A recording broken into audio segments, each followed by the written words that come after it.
May I have your attention? May I please have your attention? Super Sundays. Yeah, baby. We're back at it again. Let's get it. Let's get it. Let's get it. Let's get it. What's up, everybody, and welcome to another edition of Sir Hill Speaks Super Sundays. I'm glad that you're here. I wanted to take a moment to tell you guys how much I appreciate you. We've been doing these shows for months now, and you guys have been showing up consistently as we take on and we tackle different challenges and different topics. So I appreciate you. But here's what we're trying to do going forward. We want to grow this audience to people who need to hear content like this. And so we need your help.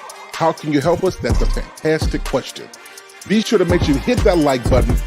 Be sure to subscribe and make sure you hit that notification bell for all of the content that we have, particularly Super Sundays. All right, guys, sit back, relax, enjoy. Make sure you invite somebody to Sir Hill Speaks Super Sundays. We're getting ready to go in. We're going to have a good time. Happy Sunday, everybody. Let's get to the show.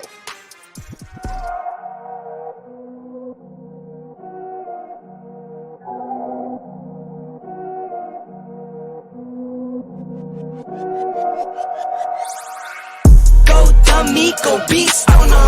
I go beast, go deep, I OG, oh no. Apply pressure, put heat, oh no. Put that 500 degrees, oh no. 500 degrees, go dummy, go beast, oh no. I go beast, go deep, I OG, oh no. Apply pressure, put heat, oh no. Put that 500 degrees, oh no. Down, levitate, going up, elevate. Watch me demonstrate. On time, never late. I grind, celebrate. No pump, fake, hesitate. I've been scoring every day. Champagne, Perrier. Since 9-3, been in the box, now I'm stepping up to home. Like straight out the sandlot, now I'm plotting on the globe. I work hard, I show love, that karma steady growing. Got this far, I go hard, let God take control. I was starving skinny, now my weight up, got no energy for haters. See you trying, see you later. I'm shooting for the stars, need no laser beam blowing like the greatest, but it's one who's always greater. Yo, go dummy, go beast, oh no. I go beast, go deep, I OG, oh no. Apply pressure, put heat, oh no. Put that 500 degrees, oh no. 500 degrees, go dummy, go beast, oh no. I go beast, go deep, I OG, oh no. Apply pressure, put heat, oh no. Put that 500 degrees, oh no. Smile good, skin clear. This here my year. Hey, look up here. This here my tier. Same fit 4 days. I grind 4 ways. I play no games. All me, no blame. On the wave, my own wave. Can't stop my shine. In the lane, my own lane. Can't stop my grind. 40 yard in the V12 and like 1.5. At 19, I cleared 19 in a month, no lie. Oh God. I was starving skinny, now my weight up, got no energy for haters. See you trying, see you later. I'm shooting for the stars, need no laser beam blowing like the greatest, but it's one who's always greater. Yo, go dummy, go beast, oh no. I go beast, go deep, I OG, oh no. Apply pressure, put heat, oh no. Put that 500 degrees, oh no. 500 degrees, go dummy, go beast, oh no. I go beast, go deep, I OG, oh no. Apply pressure, put heat, oh no. Put that 500 degrees, oh no. 500 degrees. Young is coming to you live from a place where nobody else know to take it. They hand out, they want us to split the pie, right? Cause they realize that we gone crazy.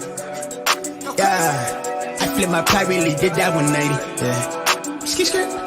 I flipped my pie, really did that 180. Young is coming to you live from a place where nobody else know to take it. They hand out, they want us to split the pie, right? Cause they realize that we gone crazy. Yeah, I flipped my pie, really did that 180. Yeah, skirt.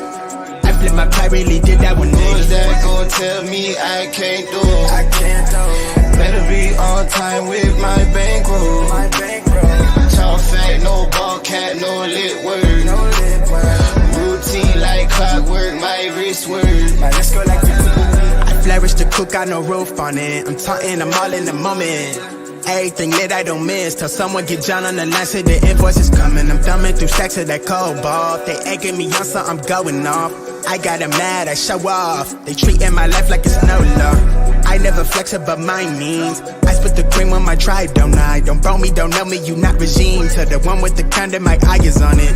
Yeah. I see you move through the base, they precaution, they snaking, they seeing me. Money tree, wake up the royalties.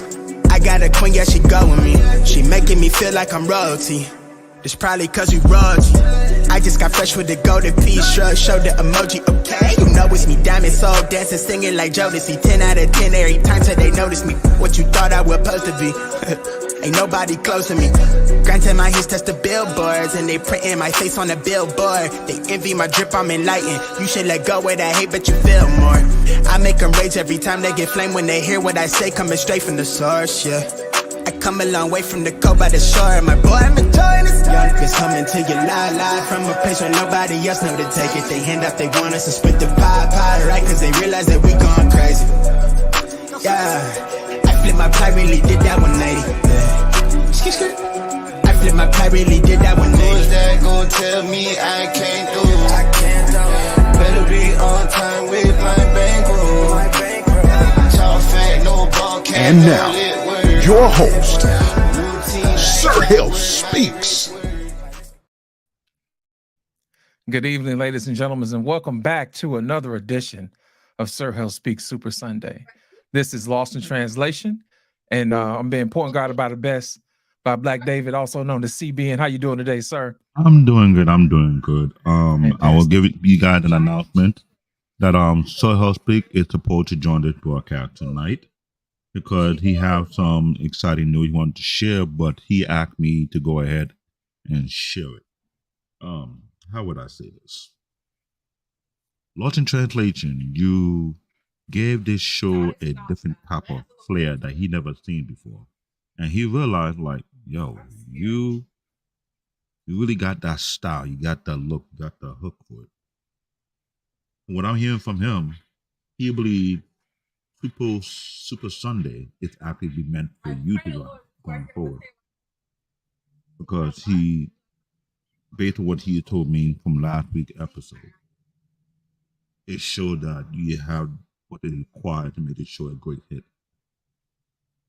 He wanted to support you in your channel, so this show will be part of your show as well, your own platform as well. So I don't know how Soy Hell gonna have it done, but maybe we'll do it from here going forward. But you broadcast from here at your own platform, because I will say this: you got the skill, you got the talent, you can pull it off better than most folks I've seen so far.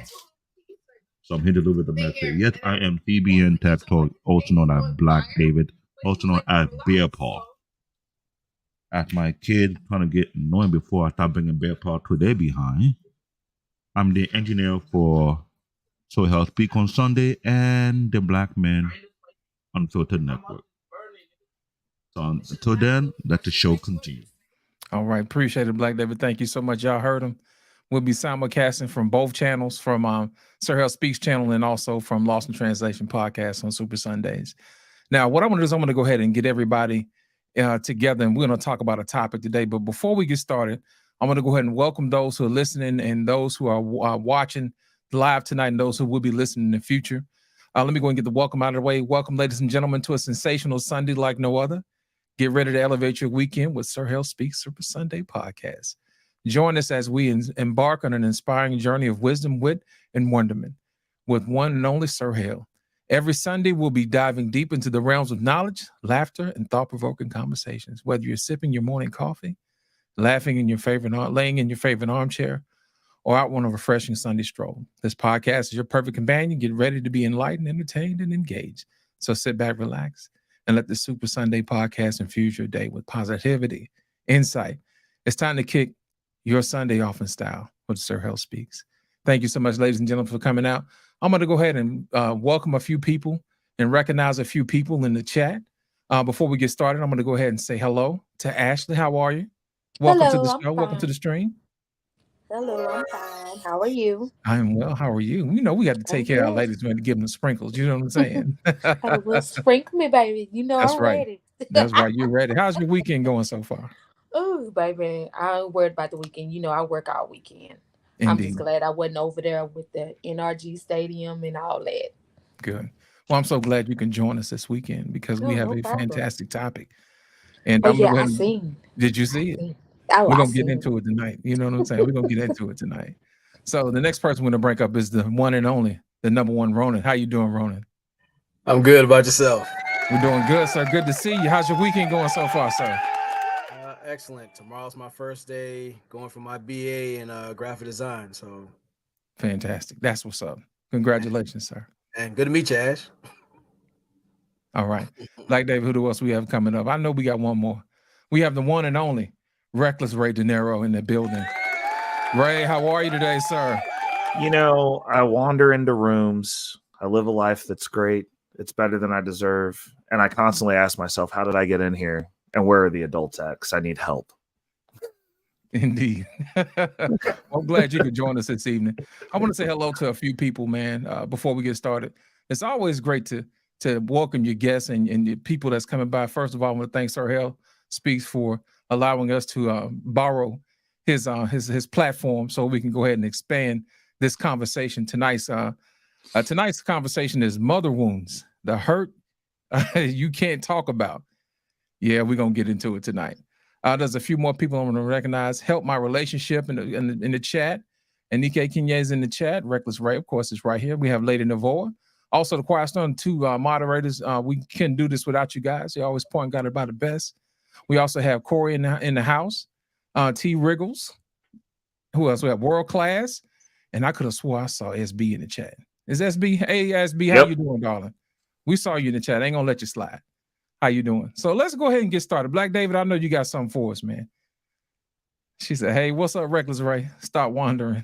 I have a really hot temper. Not a lot of people know this, but it's just something in my family. I've seen it in my grandmother. Saw it in my grandfather, to my grandmother, to my mom, to my aunts, to me, right? But I didn't notice it in myself until I was with Jeezy. Interesting. You didn't notice in your previous marriage? No, because it has to do with the type of relationship you have and the type of respect you have for that person to mirror things back to you where you actually would stop you in your tracks and evaluate yourself, you know? So you had it. So I had it, but nobody nobody ever called me out on it. Also, in my line of work, sometimes being a boss isn't so great for you because you have a lot of people who just agree to what you want. They're yes men, right? And so I didn't notice that I had a hot temper until I got with Jeezy. And here's a person who is my equal and I really respect. And when I would spew some of my old habits, and he was like, like, who? That's not flying here. And also, it would trigger him to come back at me with things where I was like, who the fuck do you think you are? But I was triggering him. So through work, we learned that we both have certain habits that to the everyday person, from friends, family, fans, they'll never see it. But to the person who loves us deep enough, you can press that button and boom, the dragon comes out.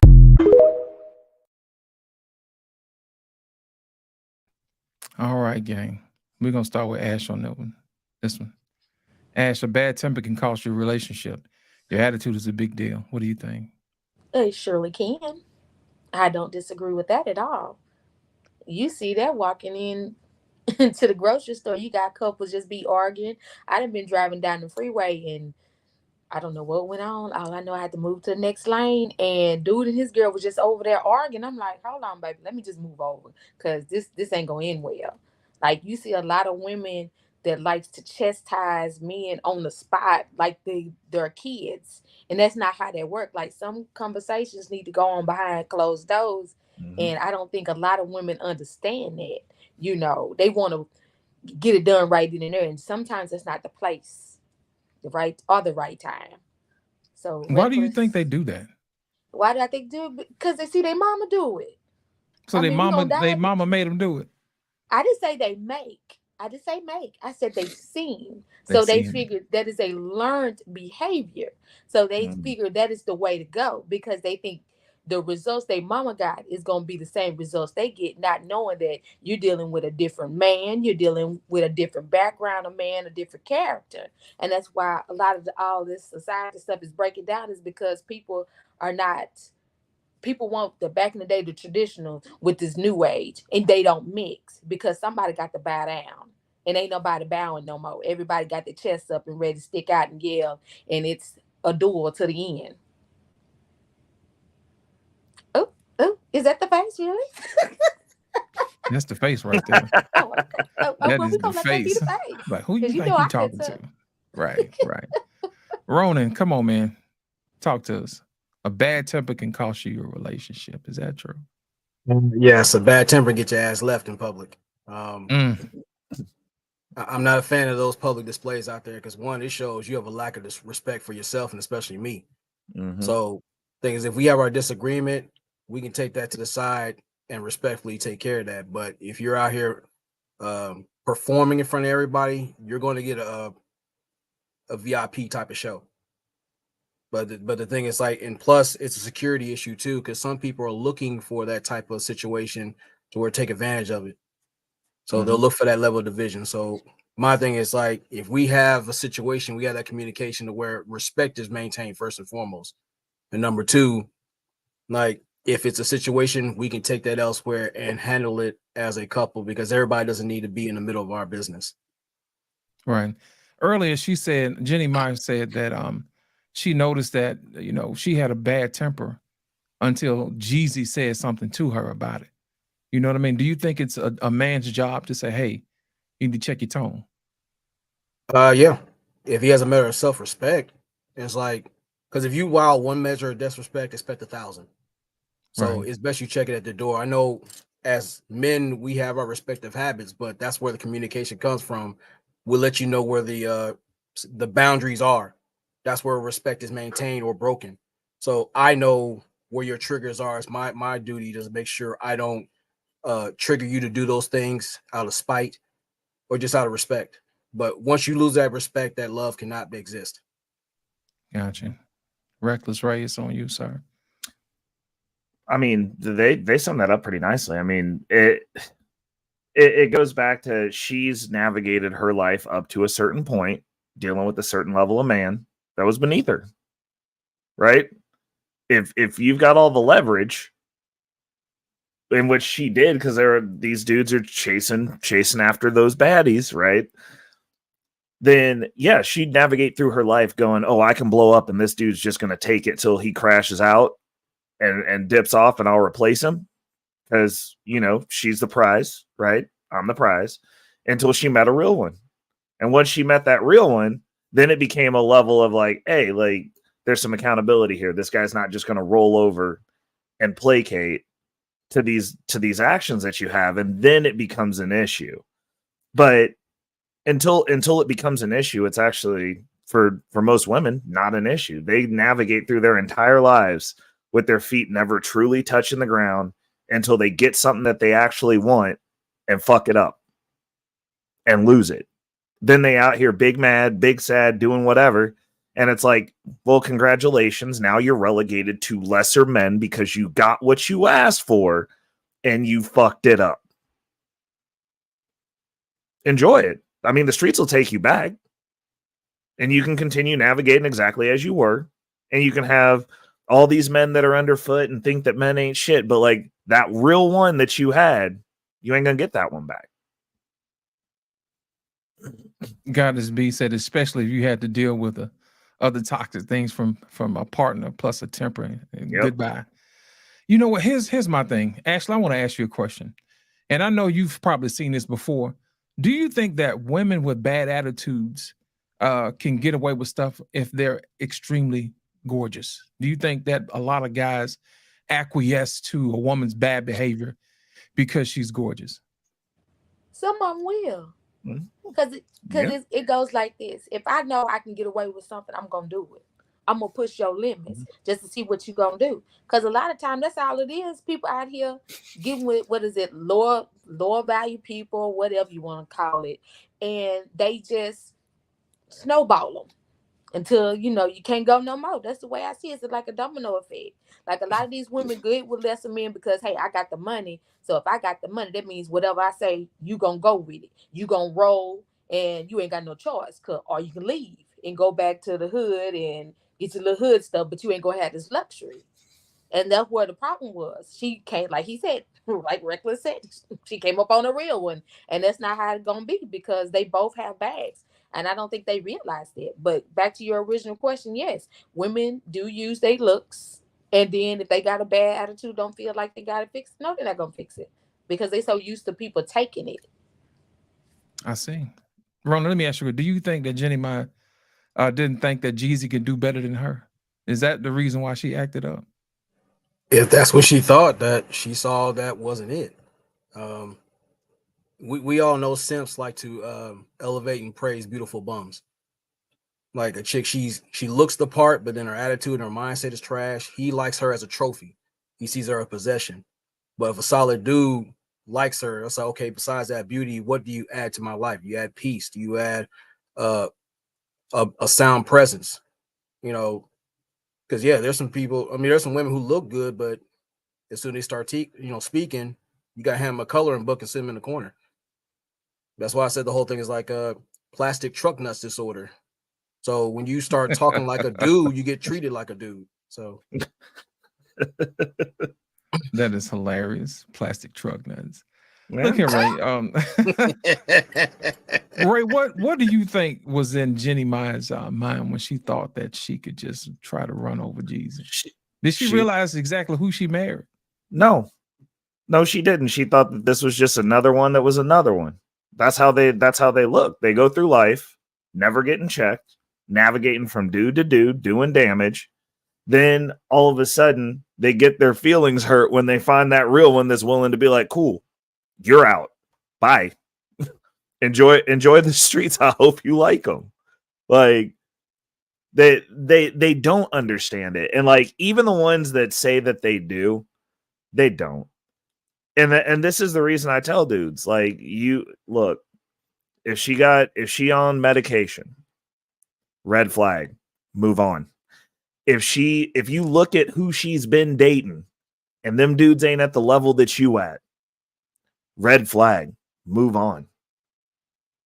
Because all this is going to do, because the issue is this, it's not even that you can date these chicks. Like at this point, honestly, I'm borderline against dating outside of your tax bracket.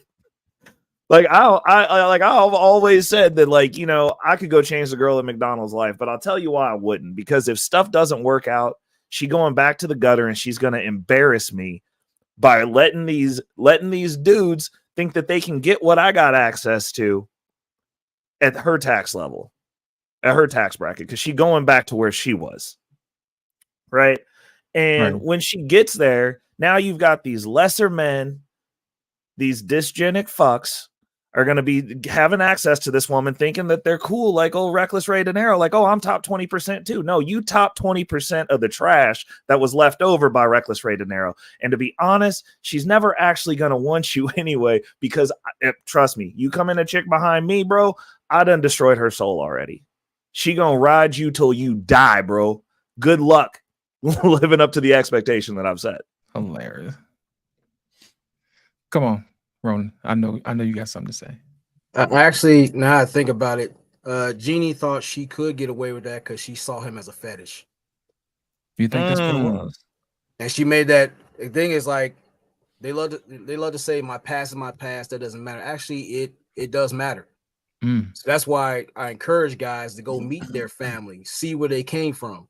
You know, if you go to their house, check their medicine cabinet, look for them psych meds, see if her level of cleanliness, how she carries herself, even in her car.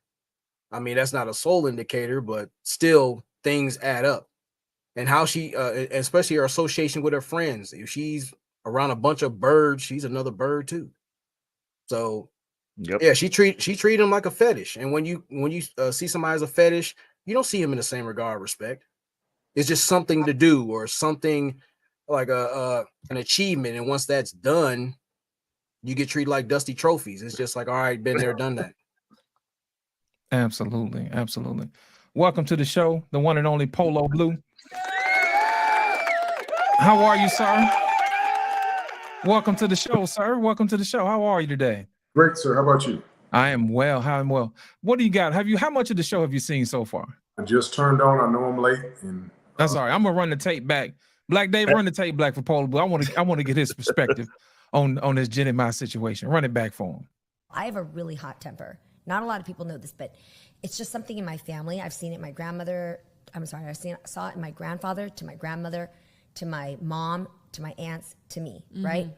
But I didn't notice it in myself until I was with Jeezy. Interesting. You didn't notice in your previous marriage? No, because it has to do with the type of relationship you have and the type of respect you have for that person to mirror things back to you where you actually would stop you in your tracks and evaluate yourself, you know? So you had it. So I had it, but nobody ever called me out on it. Also, in my line of work, sometimes being a boss isn't so great for you because you have a lot of people who just agree to what you want. They're yes men, right? And so I didn't notice that I had a hot temper until I got with Jeezy.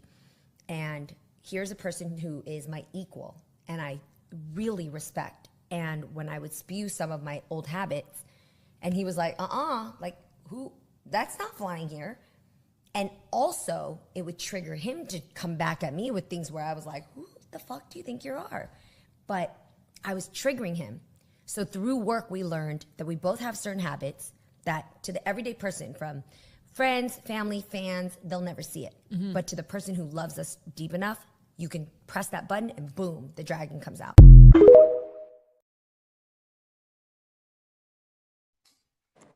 All right. Sorry to pop up, but I think we have one more person who want to join the panel. I'm not sure if I can find the person.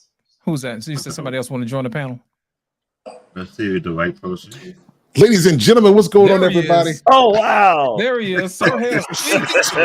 Y'all give it up for him. Yes. Hold on, y'all. Sir Hell, you need more than applause, sir. You need sprinkles. Oh my God. Listen, what's up, y'all? Lost in Translation, CBN, Reckless Ray, Ronan, Ash, Polo Blue. What's going on? How y'all feel? We're doing good, sir. How are you today, sir? So Hey, glad really for you to good. join us Look today. I just wanted to drop on real quick, everybody. I want to send much love to our brother, Lost in Translation podcast.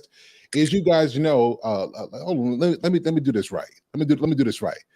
I want to give much love to Lost in Translation podcast. This brother is one of the hardest working, supportive brothers on the YouTube streets. And so I wanted to come by and thank Canadian Born for delivering that message earlier. But everybody going forward, this Super Sunday show, this ain't my show no more. This is Lost in Translation podcast. Everybody be sure to support his channel, subscribe to his page. This brother is going places, and we want to make sure that we are on that train as he goes. So I wanted to stop by and say much love to you, Lost in Translation. Appreciate you holding down these last few weeks. Much love to you, and thanks for everybody for being here tonight and for making Super Sunday what it is. Much love to you. Thank you, Sir Hell. And with that being said, I'm gone. Y'all have a good one, y'all. Thank you, Sir Hell. Way to go, Black David. Y'all snuck us on that one. Appreciate it. And on that note, let me get back to work like I normally do. I stay in the All show. right. Thank you. Polo Blue, you saw the tape, sir. What do you think? I think she's getting what she deserves. I think that her I couldn't hear it all the way, but I know she moved her brother in. I know she has a bad attitude. She Jeezy is a multi-millionaire platinum artist, and in the end, his options are not going to decrease because he got a divorce. She's not going to be able to find another young Jeezy. That's going to be he's almost irreplaceable based on his age, his income, his status. And then, originally she said, I don't know if she, again, I couldn't hear it all the way, but I know she said white meat is for main course, dark meat is for side piece. So I don't feel bad that any of this happened because her attitude really hasn't changed. And women who have a guy of that high of a status, because he wasn't cheating, this is not an infidelity thing, so they can't point fingers at him. If I don't like her attitude, she doesn't treat me the way the king that I want to be, I can leave. It doesn't happen often, but I think he's doing it the right way. Look, I didn't cheat on you. I didn't abuse you. I didn't touch you in any bad way or form. I'm walking away. Yes, we have a daughter. He's asking for 50% custody and wants to be in the daughter's life. So that's most important. He's following his obligation as a father, and he just doesn't want to be with the mother anymore. And it just happens that she's high profile with a voice on TV, but she keep on talking bad, she's gonna lose that as well. You know what I noticed too? When they have these shows like The View, I never see them edify men at all. They sit around and they cackle, you know what I mean? And they talk their trash about men, and they wonder why men don't, you know, come to their aid or to their rescue or respect them. You know what I mean? You can't talk bad about somebody and turn around and expect them to do stuff for you. Is that not a fair assessment, Polo? Oh, that's more than fair.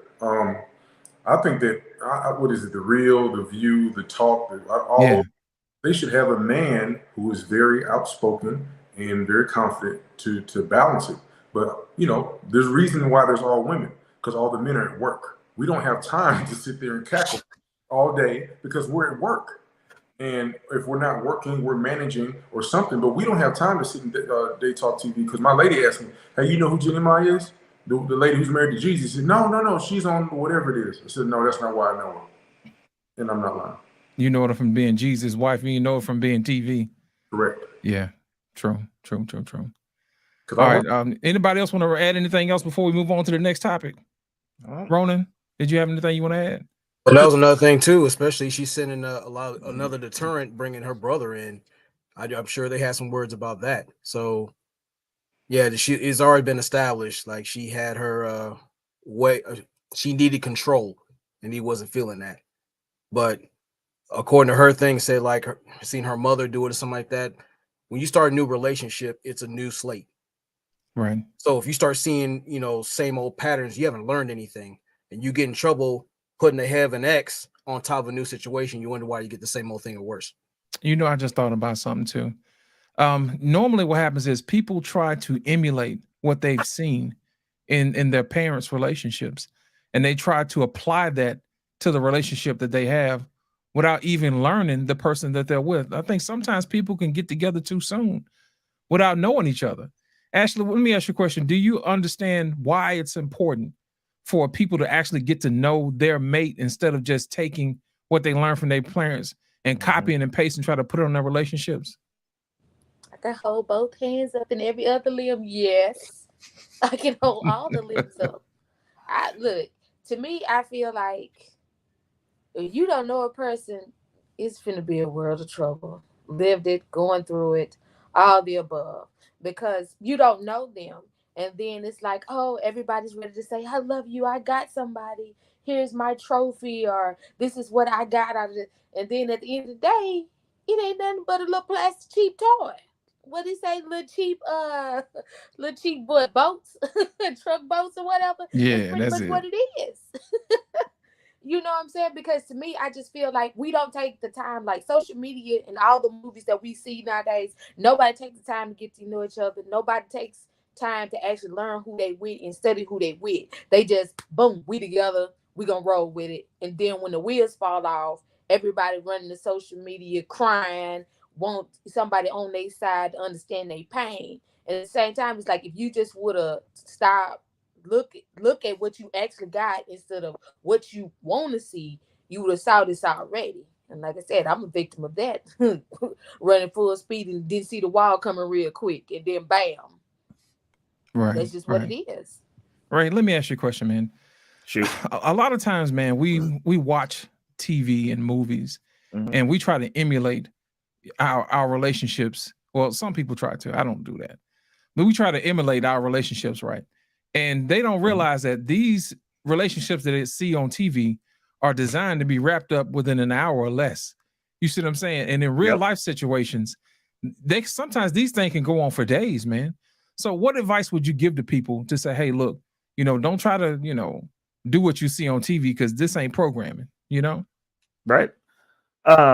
If you're with somebody who is running the TV sitcom, I like to say that Dawson's Creek ruined an entire generation of women. For those of you who are a little bit older that remember that show, it was terrible travesty. It was actually worse than The Color Purple, and it was made by white people. And basically what it was a show where the entire show was based on these people who lived around this stupid creek, And it was just these constant love triangles, constant fight, constantly making up. And there's so much passion when they make up because they love each other, but they're constantly just doing stuff that just destroys someone's soul in real life and just turns you into a hollow husk. And a lot of young girls got really into Dawson's Creek, and then they grew up, and then they replicate it. And now they tell you, oh, I've got anxious attachment disorder. And now they'll tell you, oh, I've got borderline personality disorder. Your disorder is not an excuse for you to be a bitch. Okay? No one has to accept that. No one does. Matter of fact, gentlemen, if she just tells you, oh, I've got BPD, or, oh, I've got an attachment disorder and I just get anxious, and she's using it as an excuse to ruin your life and her own, leave. Because you don't have to accept that.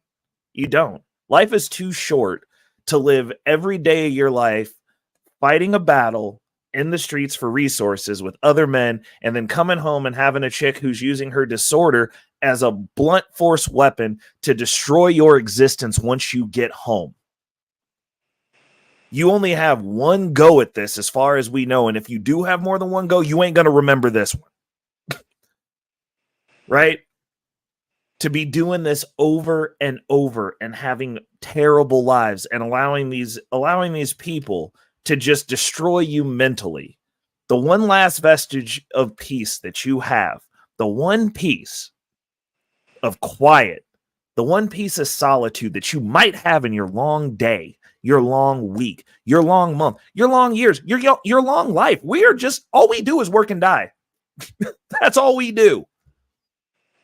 And those little inklings of peace that we get along the way, you're going to allow a woman to come into your home and take that from you. That one last little speck of dignity that we have left in this world. The one piece where we go, this is mine. I've laid claim to this. You're going to let that be ruined. You're better off alone than letting that one little speck of our human existence that we get, because we don't get by default as men. We don't get to be happy. We don't get that. That is not allotted for us.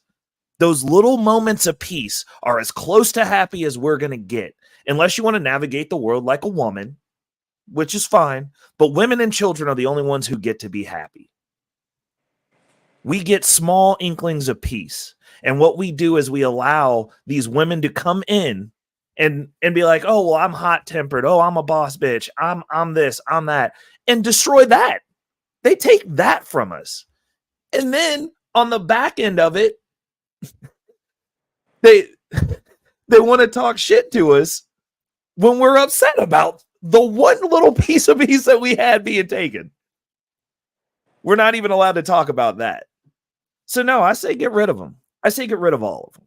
So Ray, you trying to tell us that she belongs to the streets? She belongs to the streets, man. I don't even think she belongs to the streets. Like, realistically, unless you're encountering these women for a night and getting them the hell up out of your life, they're not even worth being around. Like, it's just not worth it. Like, there's only so much. You have so much time on this planet. You have so many years that you are allotted, so many minutes, so many hours.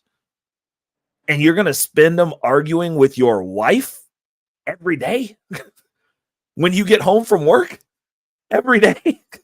Like, if that's what's left for us as men, you're going to see a lot more of us going it alone. Honestly, because there's no logical reason that anyone's going to expound. I don't care what the Bible says. I don't care what anything says. There's no logical reason that you're going to go, hey, you should fight battles on every front for your entire life and then die with no restitute. You get no rest. You get no peace. There's no respite. Your respite is death. Like, no, I'm not signing up for that.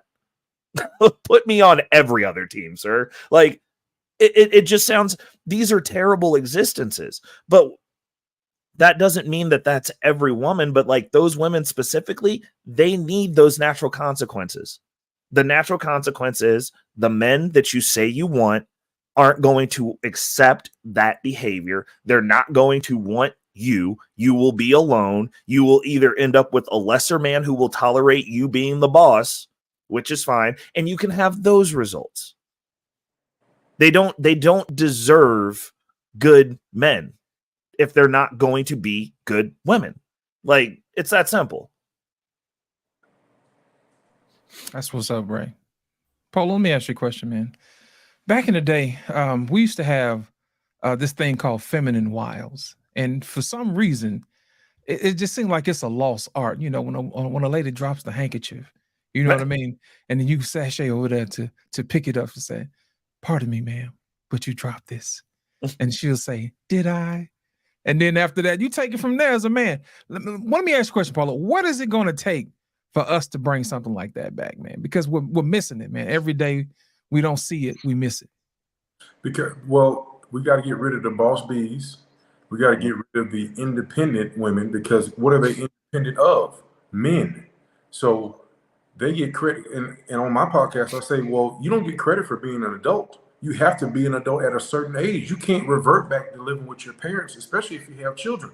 So why are you asking for extra credit to be an adult? So that if you want an actual man and you don't want a beta male who's going to follow you, you want somebody that you can follow, then you must put yourself in a situation to follow. Give the man the option. Then if he likes you, he wants to pursue you, then you drop your handkerchief. But don't walk up to him and say, "Hey, I want to take you out." And if I actually had a woman say, "Well, what if somebody asked you to marry him?" It's a no for me. It's a big no. And don't ask me again, because it's still going to be a no. I don't care if I was attracted to you and like, "Oh, you taking too long." Well, if a man takes longer than 18 months to ask you to marry him and y'all supposed to be in a committed monogamous relationship, he's just going to keep playing with you. You're a placeholder until he finds what he's actually looking for. You're not his choice. You just happen to be the person you take out on dates and the hole that he happens to fill, unfortunately. But women don't want to hear that. And I can put this new phrase: you can't love them into loving you. It does not work. All right, now. Love you, it's not going to work. All right, now. Ron, let me ask you a question. Here's the thing, man. Why does it take 18 months for a guy to figure out exactly whether or not he's gonna be this woman or not? What are some of the things that you think in your mind that may be holding him back from going forward? It's a big ask to have a guy commit forever to someone who's emotionally fickle. Yeah. You have to see how that person is mentally, physically. Are they housebroken? Whoa, What habits housebroken? What habits do they bring that will be passed on to the children? Does she value her reputation and yours? You know, does she understand the ability to communicate effectively as a feminine woman? Does she understand herself? You know, why are you going to sit here and commit yourself to a pseudo guy?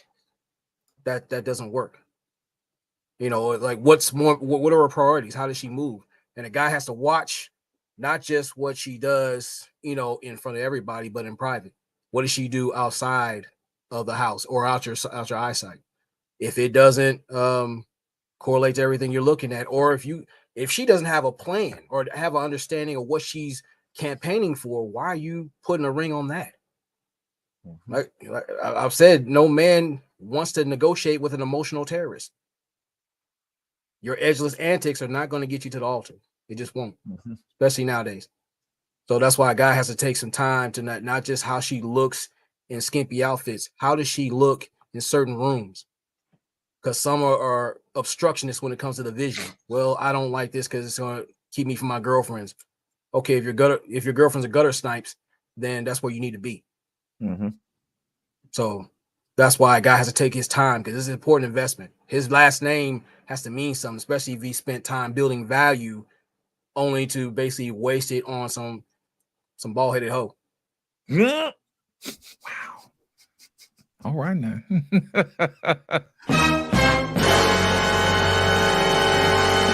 Ladies and gentlemen, this show just took a turn.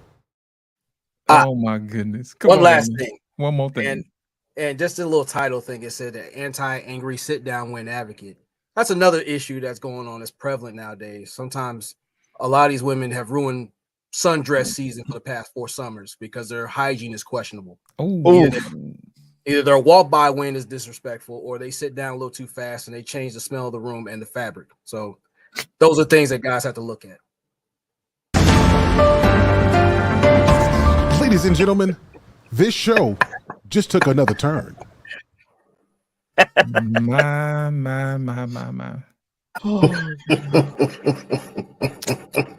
The wind. Yep.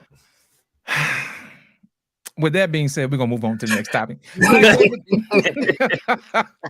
Black David, topic number 2.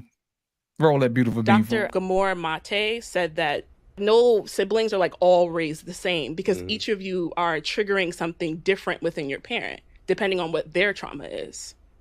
So it is true that like it's not really necessarily that your mom doesn't like love all of you, but they do treat you differently depending on what you're bringing up in them. When you look at it through the lens of favoritism, it kind of comes with like like that stings. Yeah, it stings. But then that's what happens also when we start taking it personally, rather than seeing it as like, oh, like I bring up this unresolved stuff in you. This one brings up that unresolved stuff in you, and so on and so forth. Yeah, I like the way that you reframe that. Yeah, because I know some people are probably thinking, "Damn, that's why my brother, I hate him."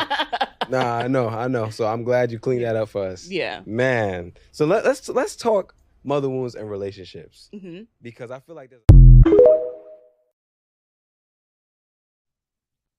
My. Ashley, can children trigger trauma in parents? Baby, can it? Yes, it will, baby. How so? Give Not us some speaking example. from experience. Come on. But I've seen it. Like let's just say, okay, we just gonna take me because we're gonna start there. I have 2 different baby daddies, not ashamed of it. 2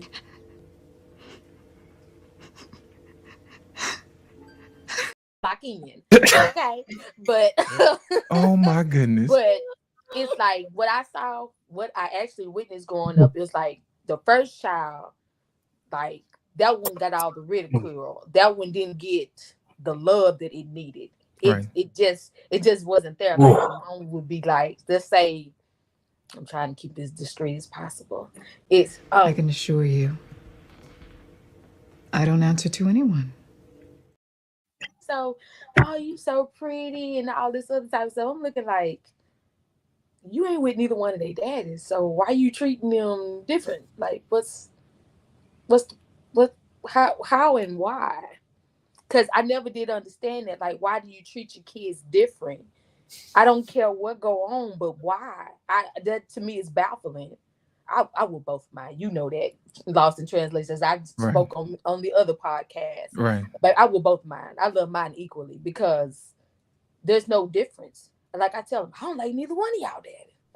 In fact, y'all look just like them. Y'all look just like them. Y'all don't look like me. Y'all don't walk like me or nothing. Okay? So at the same time, it's like they know I'm joking, but they know you're equal to me. I don't care because you're mine.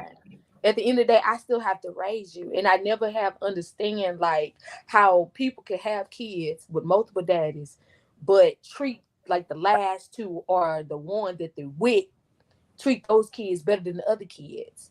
Or they talk down to one, maybe it's the middle child, because everybody got their picks. It's like, why are you doing that to that child? Don't you know you messing with them psychologically? And then you got to send them out there in the world to be somebody's wife, be somebody's husband. And it's like, they're not mentally there. So I understand. Check the cabinets. You don't know what these people on. Check their family. See how they interact with each other. Because I dated the guy, matter of fact, was engaged to the sucker. And the mama treated him better than the older brother. And I'm like, what's the difference? They got the same dads. What's the problem? I ain't never seen this before. And I saw it. I thought that was kind of strange. Like, why is there a difference? Because this one's over here going to the military and this one over here ain't doing nothing. So you not gonna praise him because he don't want to do what he doing? Like, that's not fair to me. I've never thought that was fair, because in my family, everybody's the same. Everybody get joked on, everybody get talked about. We all the same. I've been in the butter joke for 9 years now. So hey, It is what it is in this family. You know what I'm saying? Everybody get treated equal. You gonna be a joke. I'm gonna be a joke. If I bring somebody around, he may be the joke. It ain't no difference. Ain't no So difference. in that situation, the mama's manufacturing sibling rivalry when there is none. When there is none. That's all it is. It's pretty much what's the title of tonight's show? And it's about the mama got them hurt Mother feelings. wounds. Yeah. Them wounds that stays in the house, that don't go outside the house, but they still want you to function outside the house. Yeah, right. That crap don't work. But anyway, my throat dry. All right now. Ronan, thoughts, sir. Do children trigger trauma in their parents? Possibly. One part is when we entertain parental politics. When we use our children as chess pieces to get at one spouse or the other. When we basically infuse our trauma into them, ruining them. Or, I mean, to be blunt about it, sometimes the child's genes is strong to remind you of Mud Duck's past. So you're just taking out your frustration with, your situation, and it's no fault of theirs, but still we have to sit there and understand the child is learning everything from us. They watch us. We teach them more by what we do than by what we say. And they learn early that we're notorious hypocrites.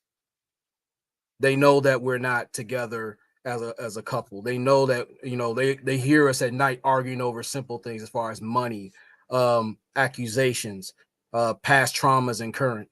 They know that we put a public face out, just to sit there and look like we're a family. But when we get to the car and the house, they're tearing up the house. They've seen us fight. So the thing is, like, our children start acting out our traumas, and then, like, again, it starts fanning out and everything that we see today. But I would say, when it comes to the trauma, this is where we have to have those uncomfortable conversations with each other first. Well, I say first, we have to have a healthy relationship with ourselves. Then we have to learn how to talk to each other, talk each other through our traumas, learn how to talk through things, not around things, but through things. And then as far as with the children, we have to sit them down and have that conversation in a language that they can understand, so they know how to navigate those things and avoid the pitfalls that we subjected ourselves to. And then that's how you do effective parenting, not just having these mantras like whatever happens in this house stays in this house. Was creating a powder keg. So basically what you're saying is that the children are acting out the behavior that the parents themselves do, and the parents don't like it because they haven't dealt with their own issues. Is that what that is? Well, actually, they become the alive mirror. Wow. What we do. The reflection. Actually, they magnify what we've done. Sometimes, okay, if your mother or father is a consistent liar, they think it's cool because mom and daddy did. We're the first teachers. So now let me lie about this, that, and the third. And then that's where you're getting blindsided by these other things when you don't make it a space to be honest and tell the truth. You make them fearful of accountability and consequences. So now they just like do anything to avoid trouble when really they run right to it. That makes sense. Ray, what you got on this one, sir? Do children trigger trauma in their parents? Man, listen, some of y'all kids suck, and I understand why you don't like them, because I don't like them either. Like, I understand. Like, some of y'all probably hate your kids, man. Like, I'm telling you, I've seen it. You can have it happens. I mean, let that breathe for a second. But some of y'all kids suck. I mean, some of y'all as adults suck. How do you think that as a kid you didn't suck then too? So they probably got on their mom and daddy nerves too. 100%. You third generation losers, bro. Like, what are we talking about? Like, we live in a first world country that allows dysgenic losers to reproduce. So like you got lucky, but like you suck. And some of your kids suck. Like, it's what it is. You know what? The first step to resolving a problem is acknowledging that the problem exists. Right? I mean, some of y'all need to be honest, and instead of just being sideways with the kid, tell that kid, be like, look, you suck and you should stop it. we should work on this. Like, that's how your kids gonna be looking at you. I can well, you know what? That's terrible, because like, don't ever have your kids around me, because I'm gonna tell them the truth. ever. Because I'm gonna tell him, be like, you suck. You about to be a whole ass loser when you grow up. You know what? You know what's heartbreaking is when you got to ask about a 30-year-old over a man who's over 30 years old that also has a kid and see his mama almost cry because that nigga sucks. Okay. And she knows it at this point. Like when you get to above 25, people know whether you gonna be all right or not. Like everybody's parents, I'm telling you, like those of you who have kids, like I don't have kids, but as a child, I know my mom used to always check in on me until I was about 25 and actually started getting my shit together. Cause she was just like, man, I don't know. You coming, like, what's up? You all right? You good? Do you suck?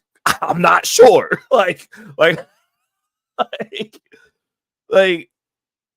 the thing is, like, these are things that like you have to actively head off as the past at the past as these kids are growing up. Like you can't treat children, especially young boys, like women. You got to give them that accountability. You got to let them know, like, listen, bro, you stinking. I don't know if you can smell yourself, but everybody else can smell you. Listen, bro, you can't identify as a cat when you go to school. You're going to get stuffed in a locker and roll down the stairs in a trash can. And I ain't going to be able to help you because like, this is a problem that you generated yourself because you suck. Listen, bro, if you eating glue in class, they going to be on your neck forever, bro. You ain't coming back from it. No, you can't wear mom's shoes to school. They probably going to pick on your ass forever. Like, I mean, come on, man. Like, let's call it what it is. Because what's happening is these kids then grow up, they get through the school system, they become adults, and they start voting, and then our country falls apart. Piece by piece. They're not a danger to just themselves. Them being losers isn't problematic just for them. It's problematic for all of us because they get an opinion that apparently is supposed to count with their pink, yellow, and blue hair. Man, and Mrs. their Harris potato said, bodies. Hey, Like, Mrs. Harris said most children that suck come from parents or a family that sucks. 100%. She's right. She knows. Like they know. Like you know what you raising. You know what you're producing. You know what you are. Ban all glue in America. Reckless Ray. Bruh, I'm running on that platform. But like, listen, if you look at yourself in the mirror every day and you see a loser, fix that before you reproduce. Don't pass them genes on. You just gonna make a tiny loser. You gonna make another version of you. How you gonna produce something better than what you are? Make it make sense. I can't make it make sense for me. Like, don't, you gotta hold off. You gotta press the brakes. You gotta get yourself right. Then make babies. Because we got a whole lot of suck out here, and we gotta sit here and talk about your baby is so cute. Everybody in the South saying bless your heart on every one of your posts about your kids because your kids look like a miniature Goonies monster. Like, come on, bro. You know your kid's ugly. Did you hear what I said? Come on, Ray. Polo, let me ask you a question. How do we get our kids not to suck and trigger us? How is that possible, sir? Because according to Ray, you know, we in trouble, man. We in trouble. You're gonna like my answer. Come on. So both of my parents are one of 10. So that means I have 18 aunts and uncles. I'm older now, so all of them are living. But so as a child, I was born in Mississippi. Everybody was on my ass. I never had a day where somebody wasn't saying, get right, don't do this. Mm-hmm. My grandfather on my dad's side, he would say, look, he said he would call all the boy cousins chump. I call you a chump because I don't want you to be a chump. Then reinforced by my uncles. And of course, my dad was on my ass. He was a retired master sergeant. So all the men were on all the boys to do better. And then even my dad said, I've done every stupid shit that you ever thought of and worse. So don't even try me with some explicits. Okay, I thought I was slick. He said, I already knew what you were doing. Come here. So all the men that are in the family or any cousins or adult figures that have any success, you got to stay on the boys. And I was going to speak on something else he said. The black boys, we got to stay on their throat. We cannot let them make it. It is never a chance for you to be weird. There's never a chance for you to eat glue, have multicolored hair, gothic, be weird at all. you need to either be an athlete or be smart as hell, but you cannot afford to be weird on any day. Not one. You have no days to be weird. You have no days to be exiled. You have no days to say, I don't know what he's thinking today. No, you have to be all times. You're always being judged, and you have to be excellent or close to it as possible every day that you go out. Absolutely. There was a time and place, man, where we had to display excellence no matter what we did, whether it was in our schoolwork or whether we was in music or if we had, sports or whatever, they always told us to make sure we do our very best.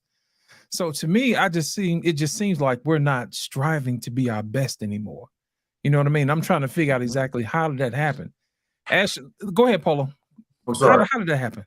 The single mothers are giving the black boys, they're giving them too much grace. They should give them mercy and be on their fucking throat, pardon my French. But it's going to be okay. It's going to be okay. No, it's not going to be okay. It's going to be way worse. I need to love you hard now so that when you experience the world, you're prepared for it. But now you want to think everybody's doing you wrong because they don't let you do stupid shit all the time. And you're gonna be judged way worse when you get out in the world. Don't worry about the fact that I need to beat your butt every now and then and tell you the right way. You're gonna get out there and they're gonna treat you bad. You're gonna be unemployed. You're gonna come live with me at 30 and you don't have no damn money. I digress. Yeah, because the world ain't gonna be easy on you, man. You'll find yourself in a situation where you didn't think you was gonna be. And sometimes you got to be taught how to deal with the punches of life. And folks being easy on you is not gonna do it. You know what I mean? It's really not going to do it. So, Ronan, quick question for you, man. How can we help our boys become better men? They go back to proven rites of passage. Because like masculinity is about evolution. You start as a little boy, you start to a young man, turn to a man, then to a solid adult, and then you earn the right to be an elder. Because you have to be vetted on certain things. Right. And this requires, like some guys say, OGs. Or even solid guys in your group that keep you accountable. They teach you the value of keeping your word, respect, discipline, principle, hard work, and ethics.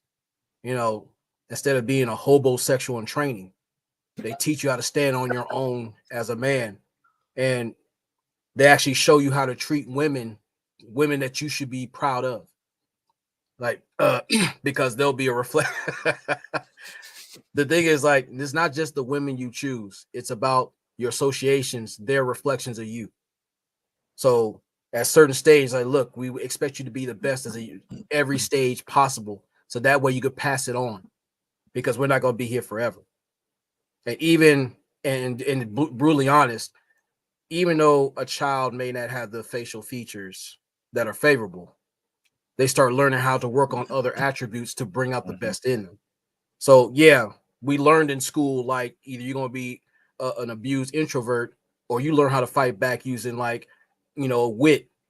It requires intelligence, being quick. People are trying to leave you alone. They respect you because they know you're going to bring the heat to them. They teach you how to fight, not just physically, but mentally. Learn how to read your body language, understand your environment, learn how to move in the world, unlike these careless little mud duck bastards out here do. They know how to, again, it's like the value, not just your money, but the currency of your conversation, your time and everything. So again, over time, you start becoming that refined man of principle and purpose. That way people respect your presence and your absence rather than these human dingleberries we see every day living life as a third generation human participation trophy. So, hey. You know what? Ashley being the only lady on the panel tonight. Let me ask you a question. What type of woman would be suitable for a man who's gotten his stuff together? What can we do for the women to help them to get to the point where they are a suitable helpmate for the type of man that Ronan just described? Somebody who's got his stuff together. What does that woman look like? I'm going to take it back old school. First, you need to learn how to cook and clean because a lot of you don't. What he said about the hygiene with the sundresses that had me almost over here dying, because it's not taught anymore. We are not taught to be ladies, and we're taught to be thots and twerkers and boss bitches. Excuse me.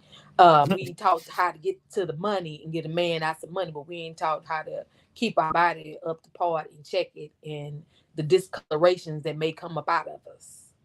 You know, it don't look like that. I don't know why y'all face look like y'all ain't never saw it. Well, I hope you haven't, but you know, like you ain't never messed with no nasty girl. She got some crusted underwear, done had them in the bathroom somewhere. She got some crusted drawers laid up there. You like, you know what? I'm gonna go ahead and leave instead of staying.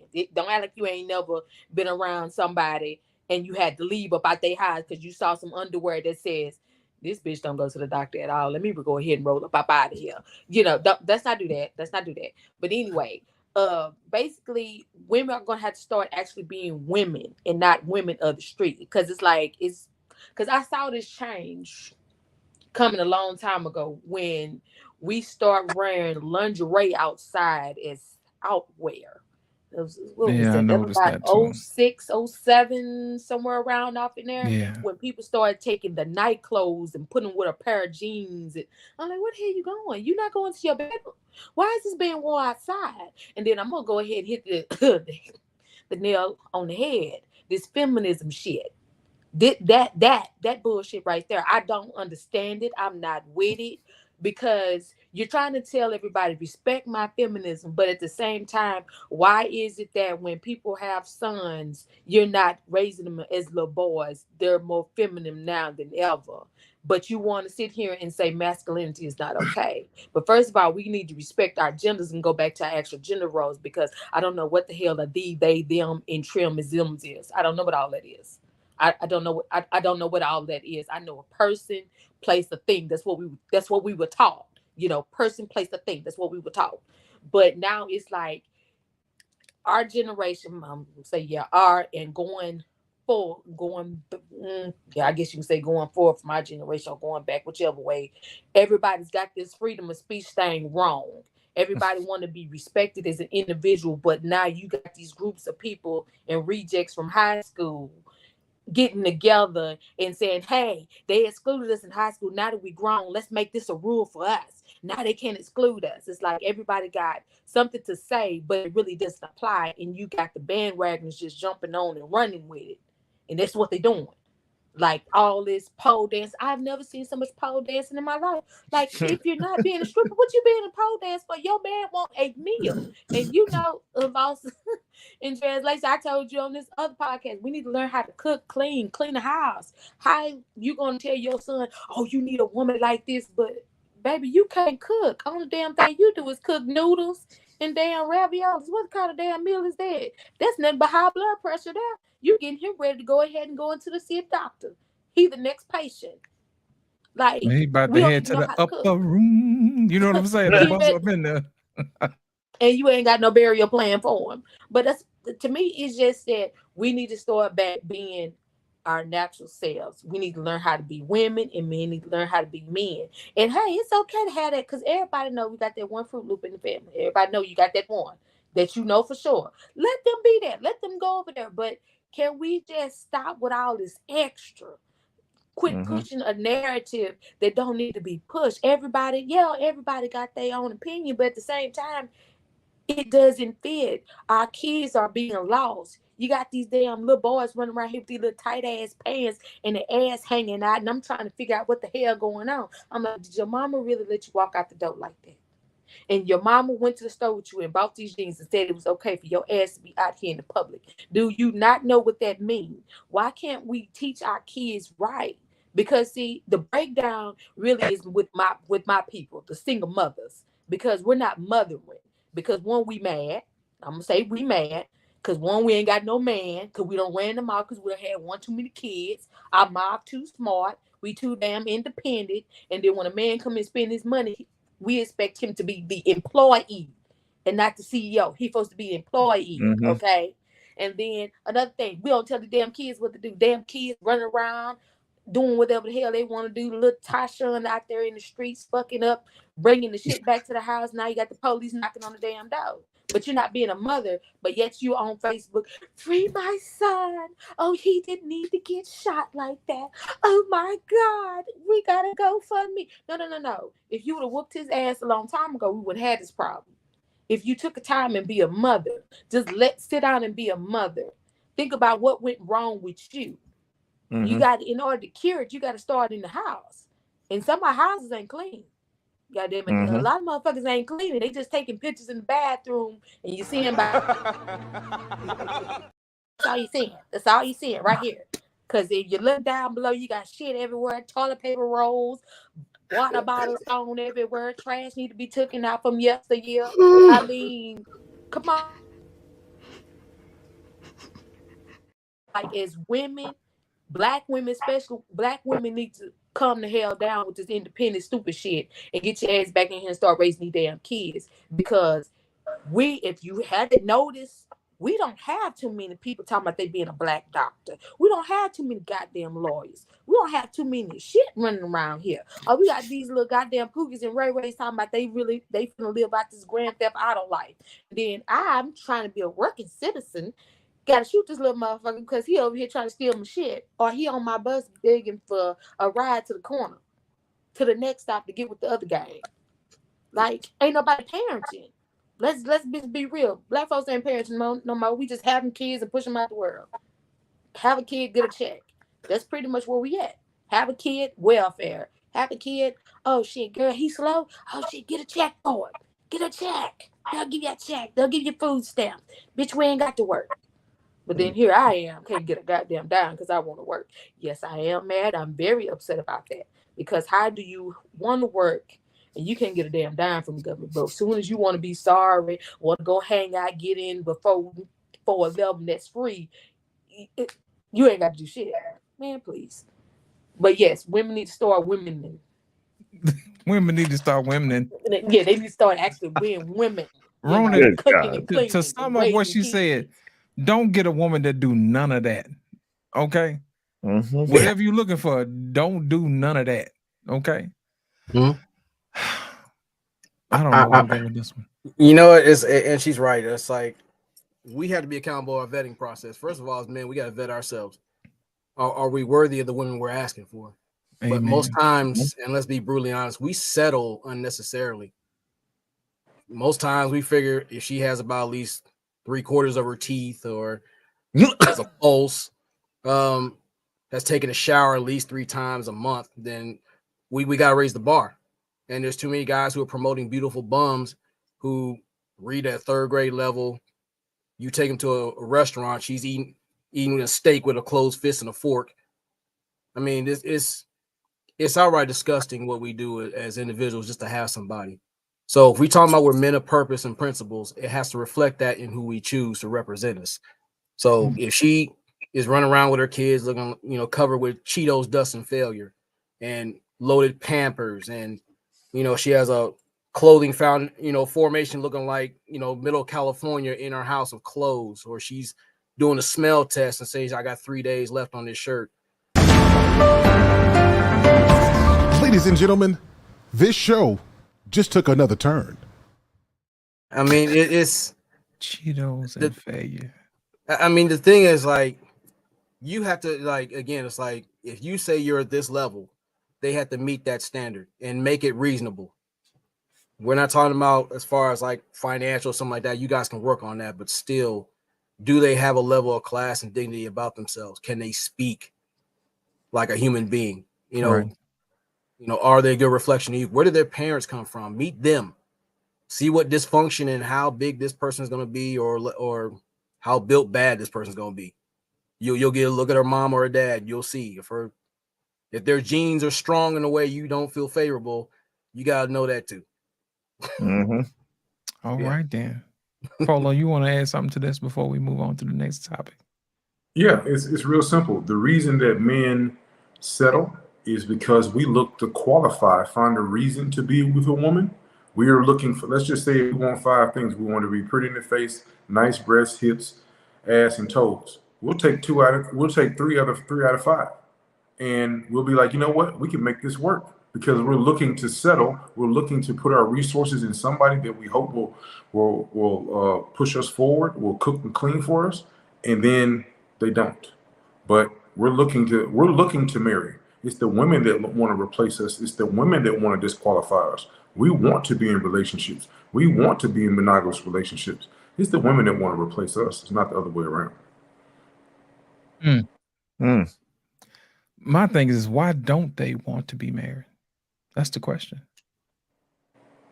Because we got the system. That's why we got the system. We don't need y'all. I don't know who told them. I don't know who put that lie out there, because I don't want the system. The system can't lay next to me and make me feel better about myself. But anyway, they gave us money, health care, and allegedly health care, and the food stamps, and the TANF, and the housing that replaced the man. That's what took the man out the house. If you really looked at it, it started back in the day. That's why I say it's been going on. It's just that we're not looking at it. And it's so weaponized now. It's like the good qualified men don't look at us. And we mad. Well, I ain't mad because, hey, I don't really qualify. I got 2 kids. I ain't got time. But you got men that goes to the other side and everybody get mad because they with a white lady or a Mexican. What you mad for? He ain't going to look at you anyway. He wasn't looking for you. Because if he was looking for you, he'll be with you.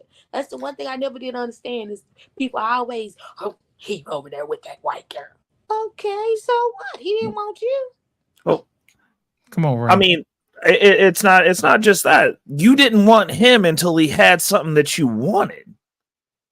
That's the reality of this situation. Like, that's a non-starter conversation, because realistically, black women don't want productive black men until we've won.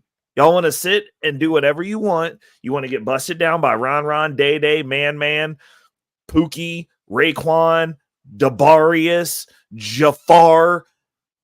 I'm trying to think of Star Trek character names now from the Klingons, but like, you know what I'm saying? Like, you done had the whole damn football team and all the linebackers now run through it. And you coming in tow with like 14-9 kids and an attitude. And then you got something to say about the dude who goes, oh, I don't want to clean up this nightmare of an existence you've curated for yourself. And now, because I decided to work really hard and have money now it's my responsibility to go clean up the community. No. I'll be the first to say it. Fuck you. Okay. Like, sir. No, it's not happening. It's not happening. That's not my responsibility. I don't give a damn. Hear what I said? Hey, bro, look, you can't get on the plane that I'm getting on. You ain't gonna be on the island that I'm sitting on drinking my Mai Tais. You are not my problem. Because like, if this shit, it's gonna be your problem, and y'all can sit around here and dink each other to death all you want. Like, I don't care, because you didn't want those men. You don't want those men because you do not know how to assess value in men. That's an issue within our community. We put everybody to the forefront that should not be up there. We always want to have conversations about everybody. These people are scum with money, and y'all want to act like they heroes, bro. Your heroes are scum. Your heroes are toxic. Your heroes aren't even doing right by the community. It's so sad that we're to the point now as black people where our heroes, we look at LeBron James, who put his name on a school where kids can't fucking read, and he did something. That's y'all's heroes, bro. These are y'all's kings. These are y'all's queens. Sexy Red, y'all's queens. Booty Hole Brown. That's where we going with it. That's what we rocking with. Okay. You know where that's why we're not getting any progress. Like, whenever we have these conversations, it's like, look at who you put forth as your heroes. When you look at every other culture, who are their heroes? People that woke up one day, went outside, looked to the left, looked to the right, and said, you know what? We gonna pick a direction, and we taking that shit. And our heroes are talking about their booty hole is brown. You ain't never gonna win. Y'all ain't never gonna win. How, Sway? Conquer, you know what, right? Here's my civilization. Thing. Like, can we got to figure it out. Here's my thing, Ray. Here's my thing. We have to let people realize that you can't pass on public housing as an inheritance. You know what I mean? And the minute we get to that point, we should realize that you can't pass on your Section 8 house to your kids. We got to start getting our own. Right. Polo, you had a question. You had a comment you wanted to say, sir. I was going to talk about the 35 plus starter kit, 3 baby daddies, Section 8, EBT, a Altima, or Impala that's it's 2023, that's 2013, 2014, and they just got it from tax season, but they lose it before the next tax season. Yeah. But then a man who works 40 hours a week and has a degree is not good enough. And speaking on LeBron, what expectations do you have from a man who only has a high school diploma? But no, it's not a matter of the expectation though. It's the premise of like those are he did the thing like because I was excited when he started because I thought he was more involved than what he was, and then you find out these people can't read and they can't do math. Like those are two of the pillars: is reading, writing, and arithmetic, and you can't do two, which means you can't do the third. But they're like, obviously he's busy, he makes money, but like the issue is the people that we put to the forefront are always these flash in the pan, not financially literate, not necessarily educated. And like, I fall into the uneducated category too, but at least I hire people. Like, Jesus Christ. Like I've created jobs. I know how to do leadership. I'm good with financial strategy. I don't have a piece of paper that says that, but like, I'm smart. I don't have a piece of paper that says I'm smart. You don't need that to win. The point is, when you look at the results, like, because people will look and be like, oh, well, LeBron James done more than I have. But has he? Putting your name on a school and funding the school where no one can read or do math isn't helping. It's not. You threw that money away. You know what? I know what I believe, Ray. Here's my thing. I think it speaks more than just LeBron's school having kids that can't read. There's kids outside of LeBron's school that can't read too, if we're being honest. 100%. You know what I'm saying? So that speaks more to our culture than it does LeBron James itself. You know what I'm saying? So, but we're not a culture that values education. Successful cultures, the core fundamental value is that they at minimum value education. I get on these panels all the time and argue with people constantly about, I want my kid to follow their dreams. And like, no, we need doctors, we need lawyers, and we need people in STEM. Guess what? That's your life. You can do whatever the hell you want after you get your degree, just like every other culture that's winning. You know why? Because it closes the gap on how many losers we're going to produce. Because if you're not good at rapping and you can't play ball that well, but you got a STEM degree, guess what? You can still be productive within the collective. You can still be useful to somebody. We are not producing useful humans. That's the reason Black people as a culture are the largest consumer base, because y'all like to think that means something, when if you knew how money worked, you would know that that's a sign of a populace that's dying. Those are leeches because we don't produce shit. Like, I mean, I was on a panel just yesterday where they were talking about we got to fix the community. And I was like, okay, so how many people on here actually are owner or part owner of a business that employs people that's registered with the state besides myself? Oh, well, that's not what we were talking about. What are you talking about? Opportunity. How many of you have put another Black person in position to have the same ownership stake that you have? Oh, well, it's not necessarily about that. Well, what opportunity do y'all want? What do you want? And what are you doing? Like, what are you doing? How many people do you employ? What opportunities are you giving people?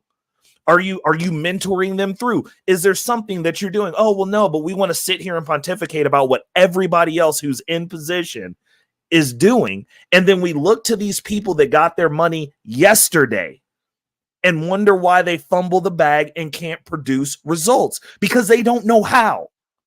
They just got given money. You got given a token. They're like, hey, you can do it at this. Look, LeBron did it. Great.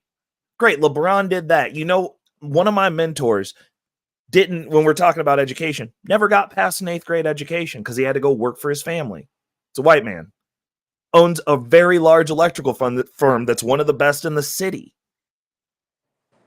He didn't go, I got to go play basketball or I got to go be a linebacker. He figured it out.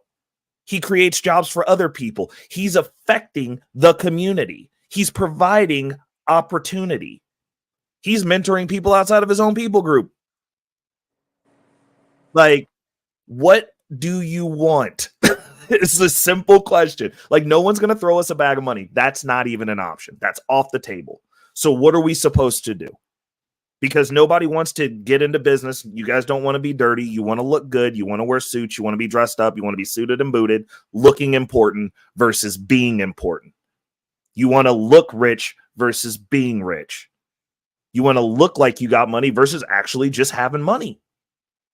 We need to start striving to be in a different kind of NBA, people. The never broke again. That NBA is the one we need to be in, where you have the ability to sit and think and make decisions, and we have a power base where we can move money around, where we can actually influence things, because nobody cares what poor people say. I'm sorry. I know it's going to offend a lot of you. No one cares. No one cares. We got to do it. Start by raising these children and getting these kids back in school and making sure they can read, because that Bush no kid left behind law is what's really messing everybody up. If you're not taking time, my thing is, when I signed my contract to be a mom, baby, education was what I was pushing. I wasn't pushing basketball, some type of sport or nothing. No, you're going to do that too. But them grades coming in, because this may sound a little racist, I don't care. I said, you're not competing with the black folks in the community. You're competing with those outside. I said, what you need to do is get with you a little Mexican chick, learn how to speak Spanish. So therefore, when you go to these jobs interview, you can have that one leg up. I'm bilingual. I can speak the language and also I can write it. So therefore, you're at the winning table already. We don't have them conversation. It's, oh, it's us. No. It's not us. Because if you look at us want everybody equal. Us don't want nobody in front of the other person. That's why when you was on them panels with everybody else, and they were talking about what somebody else should be doing, they not putting black folks where they want to be, because they don't want that black person to get ahead of them. We suffer. Right. We all suffer from it. It's just that we don't take that accountability. I tell mine every day, look here, you go to school. That's what you need to do. I said, it doesn't matter if you don't graduate or not. Go for the experience. Take it farther than what I did. You know, not saying that I ain't got nothing. I got 2 little licenses in Hay, and I can go pretty far with them, you know, CDS, cosmetology. I got that right there. But at the same time, I really don't care about that. I love to drive though, but I want my kids to understand there's another life out there. You don't have to work for somebody. If you're going to be the good boss, you need to put the education in yourself. And also you need to learn how to work, start now how to build yourself. Make those connections, because if you can understand some of these languages and put it together, you can go be a translator. You can be a private translator. There's other things out there that we don't speak about. We speak about, like you were talking about, quick money. Give me this big bag. But then by the time we get to that big bag and start helping people and start trying to put a little money back in the community, we have nothing. We're broke. That's why people don't understand why all the older NBA players and movie stars and stuff, they're broke. They're broke because one, you got mommy and daddy talking about sign the contract, not sign the contract. Take me out the hood. Take me out the hood. No. That's not what I practice with my kids. I don't practice that kind of retarded stuff at all. It's not your job to move me out the hood. It's my job to move you out the hood. And then you take it a step farther. Then you take your kids a step farther. Because the stupid stuff that we got planted in these kids' head today is, you make it out so we all can go out. No, because that door is not for me. That door is for you. That's your job. You got to answer to whatever you sign up with. And that's what we don't tell these kids. That's why a lot of them have these breakdowns, these mental health issues, all this ADD and all this blah, blah, blah, blah, blah. What's wrong with? No, what's wrong with them is we not parenting it, and we're not telling them the truth about being an adult. An adult, you have to make sacrifice. You have to put the time in for yourself and actually see where you want to go. Our kids don't know where they want to go. I had a little boy the other day talking about, ma'am, how much you make? I said, I make enough, but I could be making more if I had a different type of degree. I said, I don't want to see you as an employee. You know what I'm saying? I want to see you doing something else. Well, I want to go to school for this. I think he said a lawyer or something. I'm like, well, go for it. This ain't where you need to be. You know, people don't understand. Once you become an employee, you be trapped into being an employee until you have to really sit down and try to figure a way out. That's what they don't tell you. You know, you get trapped into being an employee because you get comfortable with that money. It's right there money. You don't have to do no extra for it. But we don't spend that time with our kids. And that's why the kids are like that. Because ain't nobody putting no importance on education. It's the importance is on sports. For what? Everybody's not going to make it. You got 117 kids. Is Tyrone over there can read, write better than mine? He got a better chance because they're going to also look at him academically depending on where he's going. Everybody want to talk about the HBCUs. What about them? What about them? they're no good if your child can't read. If you never sat down and actually figured out that your child can't read, well, shit, half of the parents can't read. So how the hell you gonna tell the child to read? And that's, If I that's a may, conversation hold you on a don't even second. have. If I may, if I Go may, ahead. y'all, I've been on a lot of panels and I've been on a lot of shows, and I think I need to say this because it needs to be said. A lot of people like to tie their success into jobs and degrees and things of that nature. Well, in essence, I'm going to tell you how you build wealth. You tie it to land. You know what I mean? Because land is something that you can pass on to your kids. And then if you have a business attached to that land, that's something that can be transferred down. You can't transfer your engineering degree. I'm just being honest. It is what it is while you're here, and then you retire, and that's it. You know, you can pass on your sociology degree. You know what I'm saying? And I mean, really, you know, can you do that? Yeah. You know, you can pass on the wisdom or whatever, but outside of that, your kids can't, you know, use that. You know, but what you can do is you can teach them about having something tied to land. Back in the day, what we used to do is we used to see parents pass on land, pass on houses, you know what I mean? That type of thing. You had an inheritance. We don't have an inheritance because we don't glorify, you know, being landowners anymore. Right. You know, we always used to hear about, you know, Great Aunt Sally, you know, had some land over in Georgia somewhere. You know what I mean? That type of thing. And you just don't know, man. They don't make any more land anymore. You know? And in the future, it could be tied to something. Then you got mineral rights and stuff like that.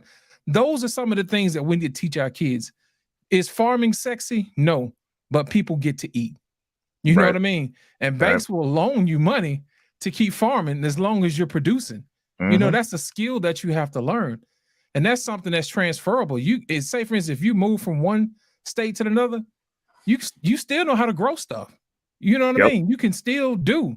And you can pass on that land and you can keep building. That is how you build true wealth. You can't build wealth with a degree at a time or a job at a time. And I think that is a shift that we need to make and make farming and stuff like that and agriculture and distribution the real backbone of what makes this country move. That actually needs to be our priority. We need to be able to participate in the production of things from scratch. You know, we love to get into the wholesale business of things where we sell something somebody else made. But if you own the land rights and the mineral rights to things, then you got the keys to the kingdom. Come on, Ronnie. I know you got something to say. Well, so and you guys made awesome points. And there's one key element that we keep running from. We're talking about the importance of family. Right. It's like that is the cornerstone of solid communities or actually building into nations. Thing is, like when you have a solid community instead of these ethnic outposts that we live in, right? You start learning how to take care of the value of things. You start having things like a trust. So where you have things like the land and everything everybody put in there, you'll have something to pass on. You no longer become an employee. You know, like I have something waiting for me. Right. Then we have conversations at the table, or even just in general, always instilling wisdom in the children. So look, I'm preparing you to take the baton. So you don't have to have a GoFundMe to bury me or anybody close to you. Right. Then we talk about not just the conversation, but what we eat, because we need you to have the strength. We need you to have the virility and the focus of the things you're ready to take on. So you learn as a youth how money works, how saving works, how communication works. That way you build a solid network to where you don't have to sit there and be at the mercy of people who are preying on you being separate individuals. So when you have your family of your own, you start having your own history. So you can go back to your elders and like learn from the mistakes they made. Like, you know what, we're not doing that. We're moving this way instead of worrying about what social media, which is a socially transmitted disease on another level. Right. You start disseminating the programming. Like, look, all that nonsense out there does not play here. We're going to move this way. You're going to have to learn how to think, not what to think, but how to think. And then that's what they're usually afraid of. Individuals who can really jumpstart things as a creative individual. And that's one of the most damning abortions that we commit as a people is aborting the vision and the passion in our children and ourselves. Absolutely. Absolutely. Thank you, Ronald. Anybody else want to wrap up before we get to the next topic? I was just gonna say, like, one of the other things that we have to start doing as a community is like people got to start leaving their blocks. Like you got to start getting out. You got to start traveling. You got to start being around other cultures. You got to understand the level of toxicity that we navigate in. Because like once you understand that, you'll understand exactly why no matter what intervention that we have that's outside of this community, it won't work. It won't. Nobody's going to be able to come save us. No one's coming. But if someone was to show up, they're not going to be able to save us because fundamentally at a core level of a value set, that's where the damage is done. And you can't come in from the outside of that and fix a culture. Look at all the money that we sending over to everywhere else right now. That's your money. Are those places better? No. Like the money's not the issue. Our core value set is the issue. And like if we're not going to attack that, then nothing's going to change. Like the trajectory that we're on, which is one that's towards our annihilation, is going to be what it is. But one quick thing I just wanted to say, like, look at how Patrick Mahomes navigates. That's how somebody who knows how money works navigates. That man is indoctrinated into every facet of this city. He's got deals with everybody regionally. He's cutting his football salary because he wants to win, and he's making so much money outside of football right now that he can afford to not, don't worry about my salary. Get the people that I need in here so I can keep getting rings while I'm here. That's his focus. He's not trying to get every dime he can get from the football. He's set regardless at this point. He set his wife up. He bought his wife into the soccer team. So she owning something that they're building a stadium for here in KC right now. Like y'all got to start adjusting your purview of how these people are navigating. And if you want to look at athletes, look at the ones that know what's going on, that are getting poured into, that are actually getting mentored, that are navigating a little bit different than these athletes that are going, I need every dime from this team and it's all gone tomorrow. Look at the people that are actually building something and take your cues from them and see how they're moving. Because those things are replicable. Right. Thank you, Ray. Mm-hmm. Black David, I know you're in the back. Let's hit him with the next question, sir. Part of what really made our bond strong in me knowing that this is the man that I want to marry is the whole time that we dated for like 3 years. Uh-huh.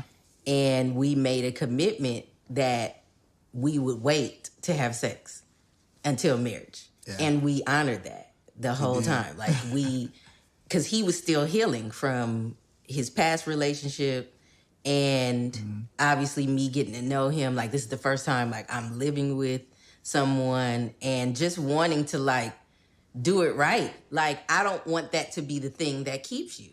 Facts. Like if we gonna be good always, that means that we have a really strong foundation and we have a solid friendship. Like I don't want you to stay because the sex is good. Like it's gonna be good. You ain't got to worry about it. It's good. You ain't got to worry about it. But I wanted, and we both agreed, like let's really build.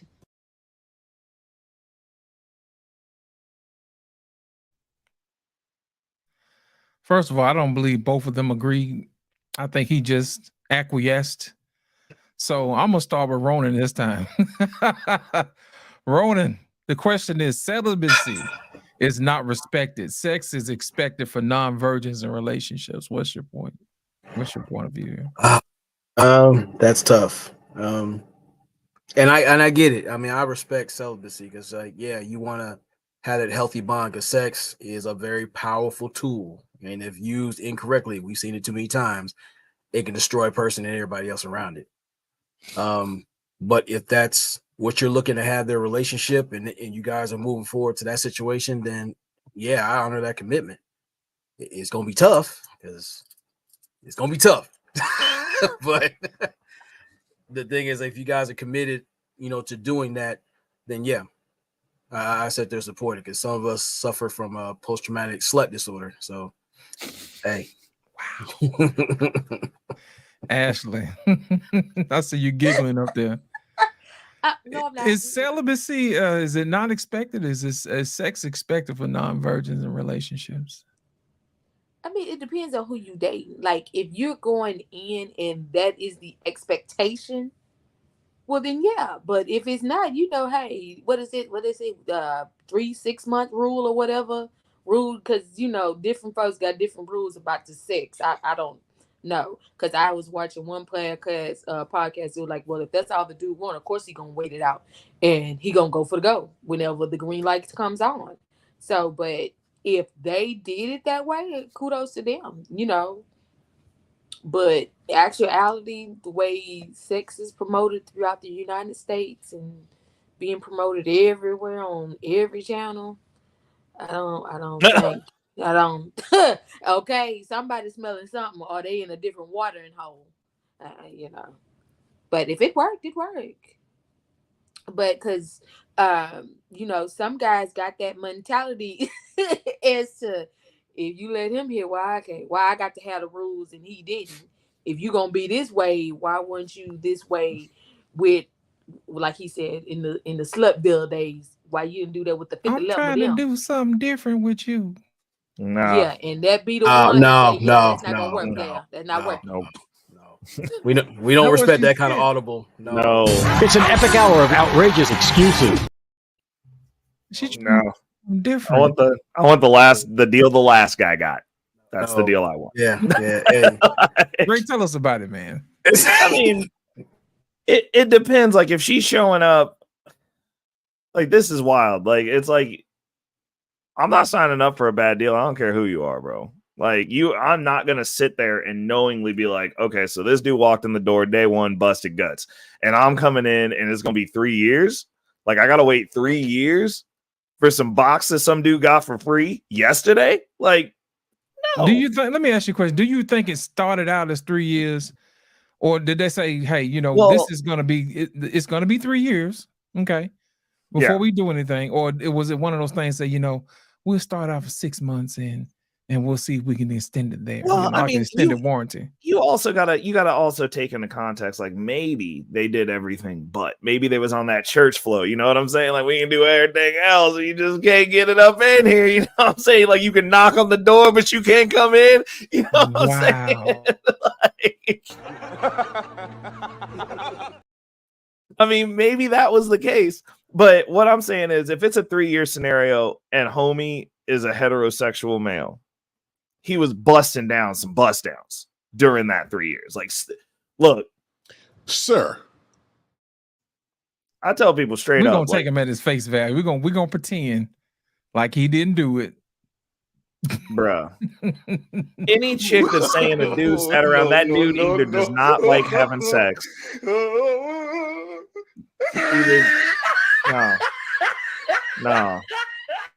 No.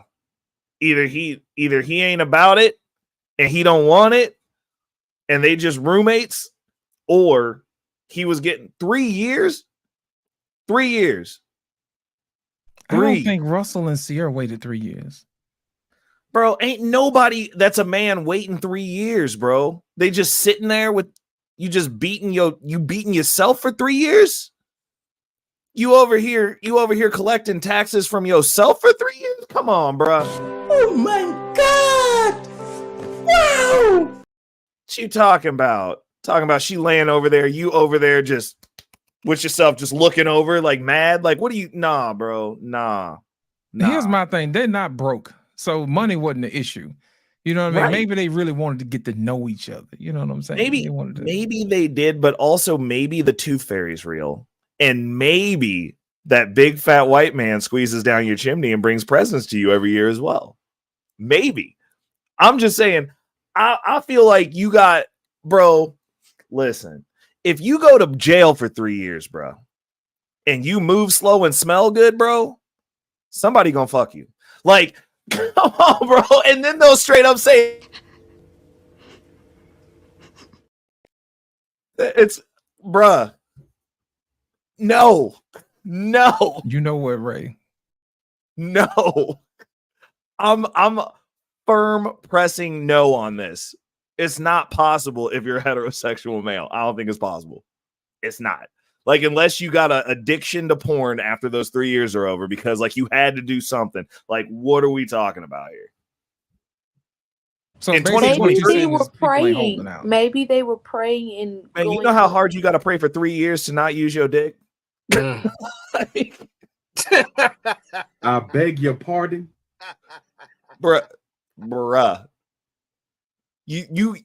You literally would have to have a personal relationship and phone number to God to call and be like, bro, this stuff is hard, bro. Talk me through it, bro. You watching? Are you watching, bro? Like, So we're gonna take his show back, fooling around with y'all, man. I'm telling you. Just letting y'all know. 3 years? 3 years, bro. If look, I'll put it this way. If you ain't a Tibetan monk on a mountainside where the air's thin, so it's hard to even get it up, I'm not buying 3 years. Like, unless you came out of that and you've got some new super holy power. Like, I want you laying hands. I want you curing leprosy.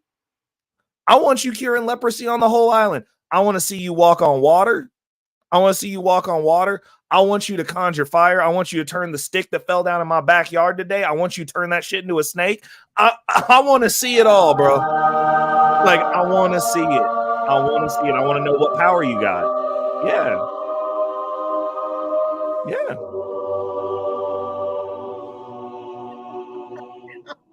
I want you to come over and turn a septic system to wine, and the good kind too. I want that Jesus wine. Like, I want all of it, bro. Like, you got powers if you go 3 years in 2023. I'm just saying. You don't have mention of it. I made mention of it. It is tough, especially if y'all in there spooning and you end up hot dogging. Right. Hey, hey, you are Right. channeling spirits. I'm just telling you right now. You're working on something. Just not the spirits. And then you know what? 3 years later, it's gonna be you gonna have a house full of kids. Yeah, a house full of kids. You know, and you ain't married. Come on now, let's Bro. be real. And the thing is, like, even like say y'all just trying to be cool and you just move in your sleep and she just know how to toot it your way and you feel that heat. And like, man, look, bruh, these colors got to kick up or something got to go up. Hypothetically, if that is true, bro, could you imagine the amount of fluids that was blasted after 3 years of buildup, bro? She got 18 babies, bro. She better have a litter of kids.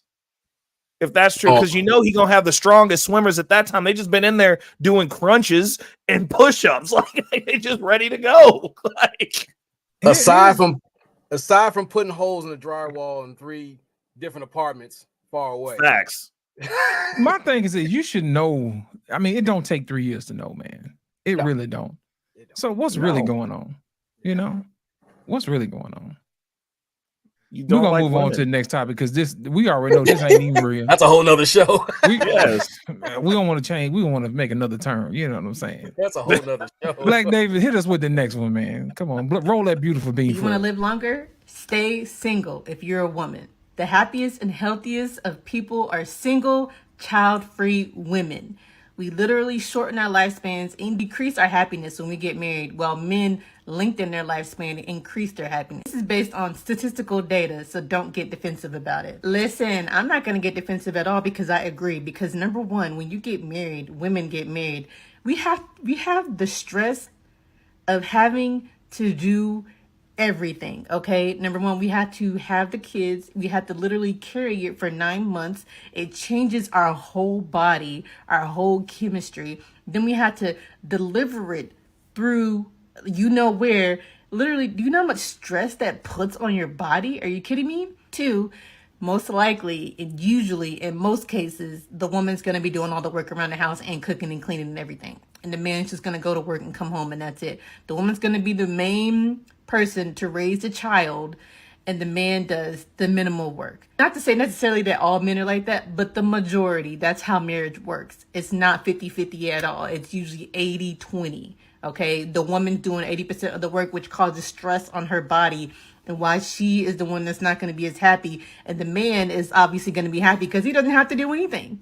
He ain't got to do nothing. He gets the fun job, the fun parent. He gets to do whatever he wants, and the woman has to do all the grungy work. And that is why I will forever and never, ever get married, or have children. Okay, if I do, somebody please just talk me out of it.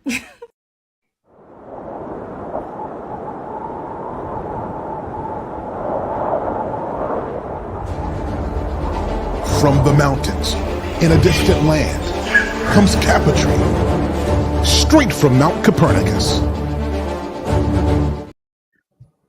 You know what? Can I just say something? Before you say something, let us welcome Take Heed to the I'm message sorry. to the show. Welcome, Take Heed. How you doing, darling? Welcome to the show. Thank you. How's everybody doing today? We are well. We are captastic. Take Heed, did you see that? I saw a little bit of it. That's all. You know what? Since you're up, Black David, run it one more time. You want to live longer? Stay single if you're a woman. The happiest and healthiest of people are single, child-free women.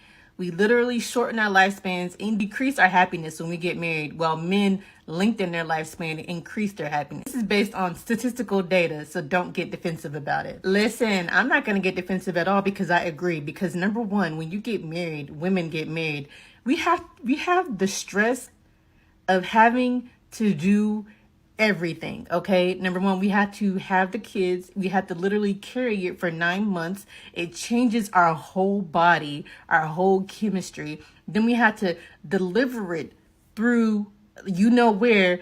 Literally, do you know how much stress that puts on your body? Are you kidding me? Two, most likely and usually in most cases, the woman's going to be doing all the work around the house and cooking and cleaning and everything. And the man's just going to go to work and come home and that's it. The woman's going to be the main person to raise the child and the man does the minimal work. Not to say necessarily that all men are like that, but the majority, that's how marriage works. It's not 50-50 at all. It's usually 80-20. Okay, the woman doing 80% of the work, which causes stress on her body, and why she is the one that's not going to be as happy. And the man is obviously going to be happy because he doesn't have to do anything.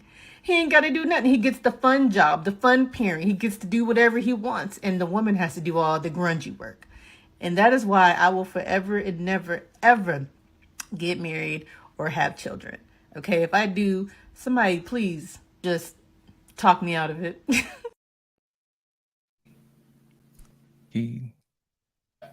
Help us out. Is that true? Is a woman's life cut down, if she's getting married? Do single women live longer? And what's the marriage? What's the incentive for marriage if single women live longer? Well, you know what? I'm going to tell you something. I have never heard that before.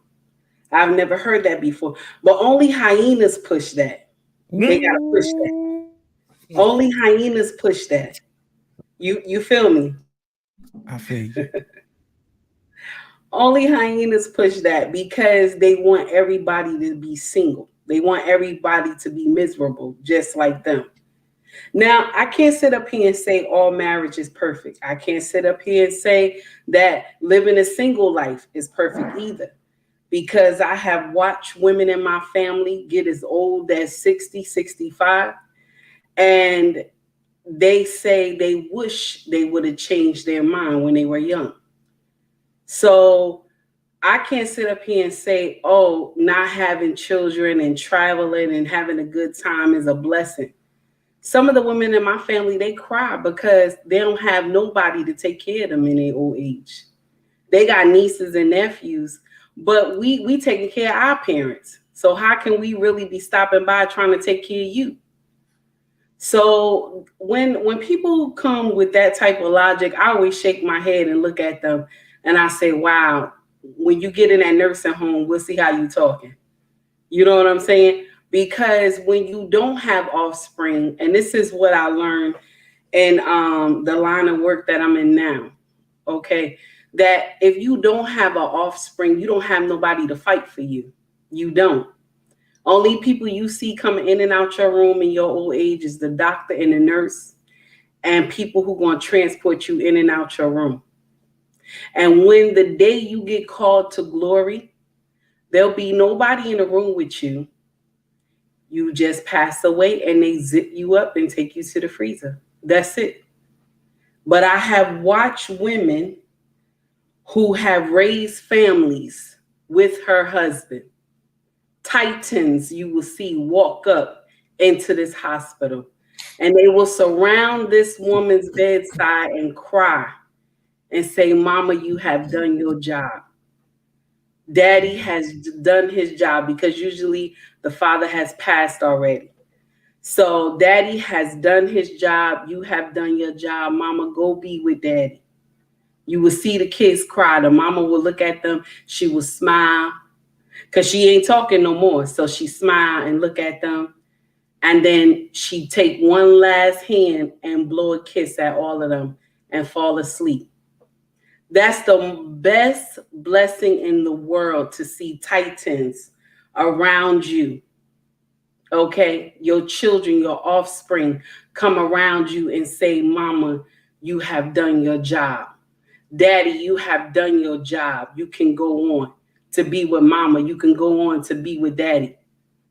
But you know, y'all think living that soft life, living that boss girl chick life, you know what I'm saying? Right. Y'all think living that type of life is good, but when you get old and you ain't got no children, you don't have nobody to cater for you, it's not funny. It's not funny anymore. You wish that you had eyes that look back at you, that wanted to help you, because now you're relying on strangers that don't know nothing about you, that will only come in your room when it's time for feeding or medication. No one will come sit there by your bedside and talk to you. I don't know. They just forget that. Now, marriage is not for everybody. The Bible say everybody ain't gonna get married. It's the truth. Everybody ain't gonna get married. But if you ain't gonna get married, and we going by the Bible, you ain't supposed to have no babies. You ain't supposed to have no babies. You ain't supposed to have sex. Let's get it correct. You ain't supposed to do that. So now you're supposed to be in worship with God. Okay, let's get it right, with God. Okay, so you're not supposed to be having no children. You ain't supposed to have no carnal knowledge of nobody. So, you know, let's call a spade a spade. I don't know how we get out of that and we say we want children, we don't want to get married. But if you don't want to get married, you ain't supposed to have no children. That's the truth. You ain't supposed to have kids.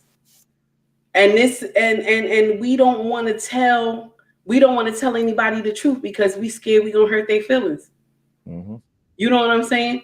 Like when you hear women, they get mad when some of the influencers, male influencers, say, oh, you just want somebody to save you. You want somebody to save you. Let me share something with you.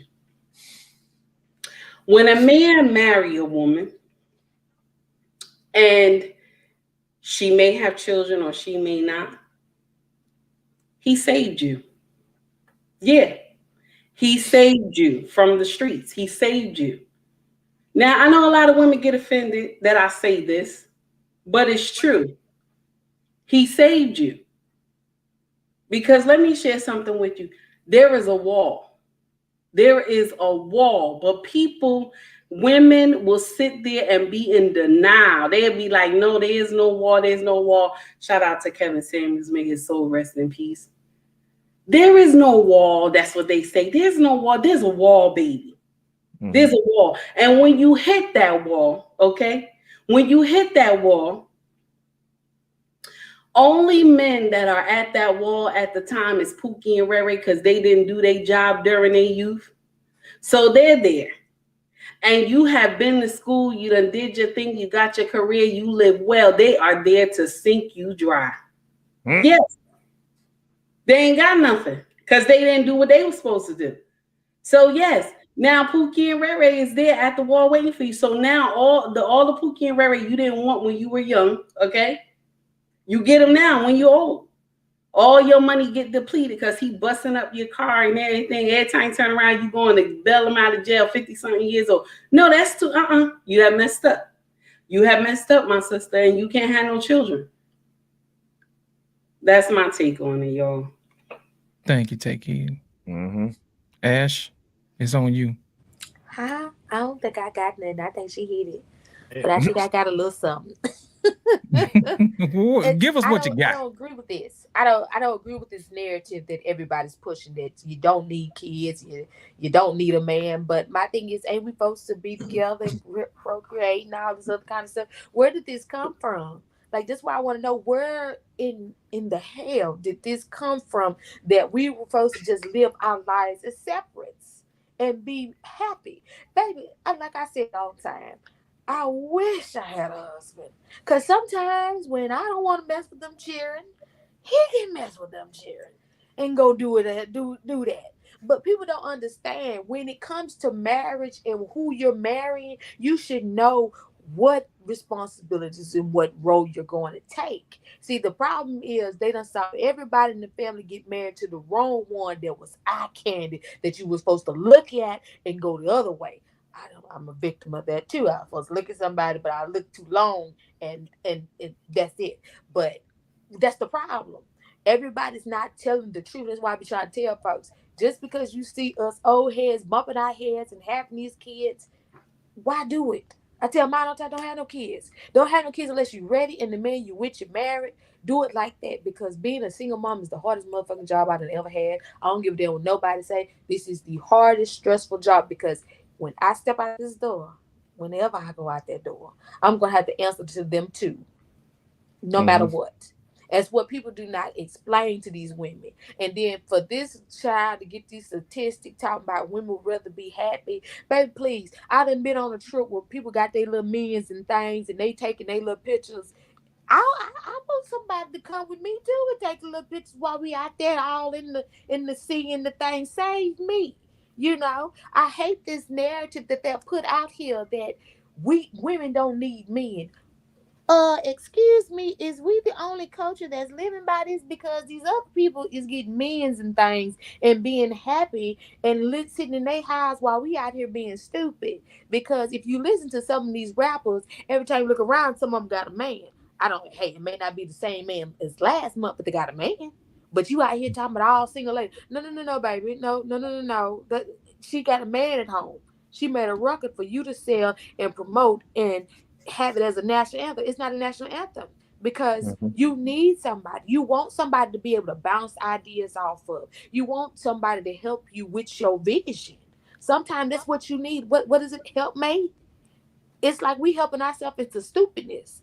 And like I told my best friend the other day, I said, you know what?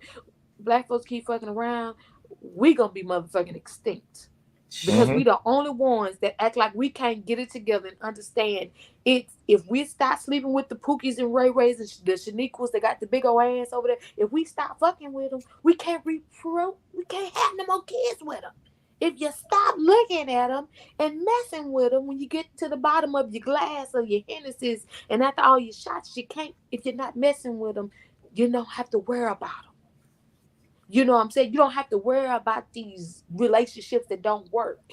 But it's been so glorified to where we think that's how we got to live. We don't know about peace. Peace is only what we see on the TV. No, peace is what we can have. When I got my passport and realized I can go out the country, I was happy as hell.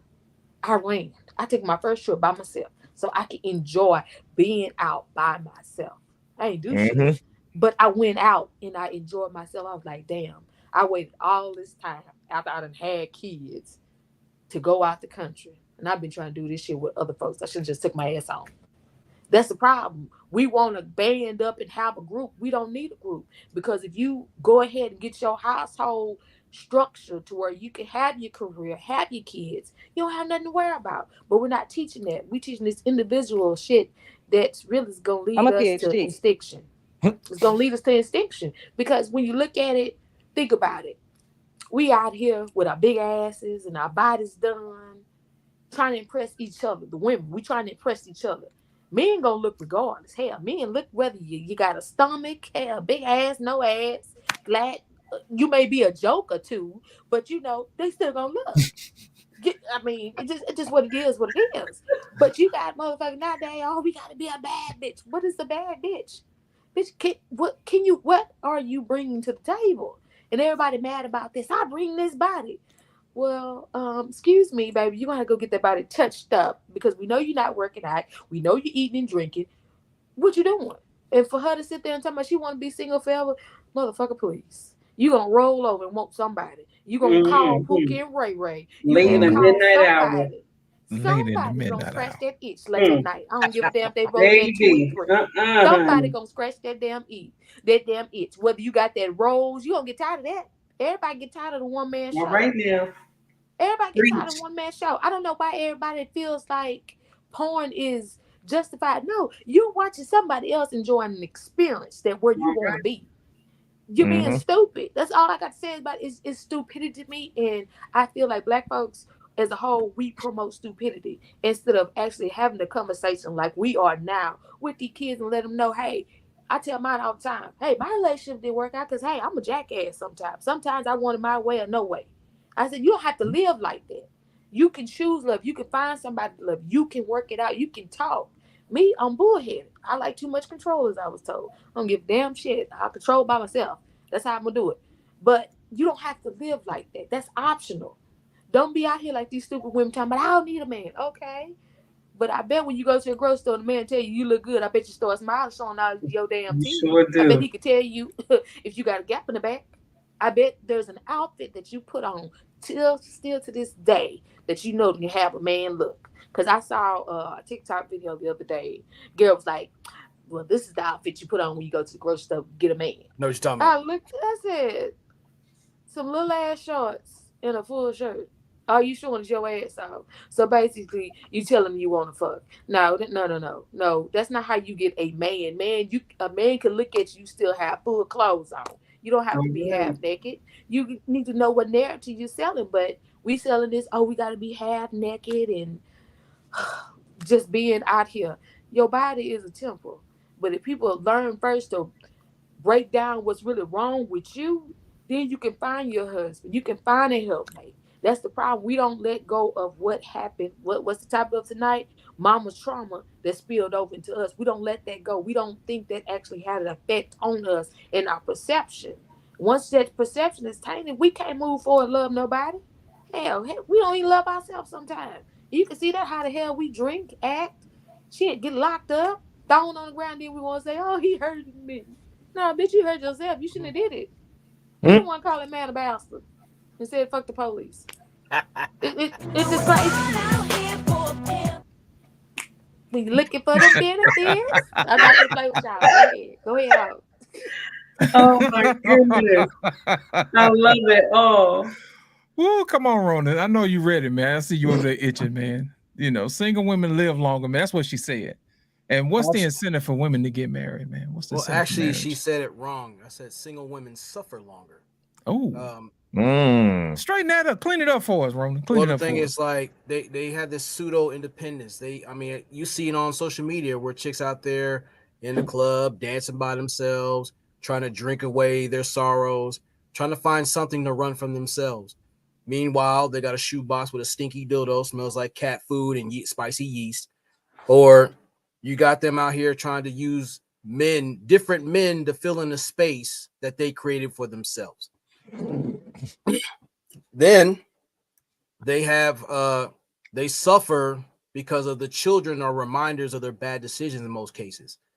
Every time they look at their children, they see the guy that they laid with or try to use as an anchor baby, or they use them as parental human unemployment vouchers because she gave up on her dreams and now she's a walking loser. And when you go to the family union, you see that you're your mama's karma.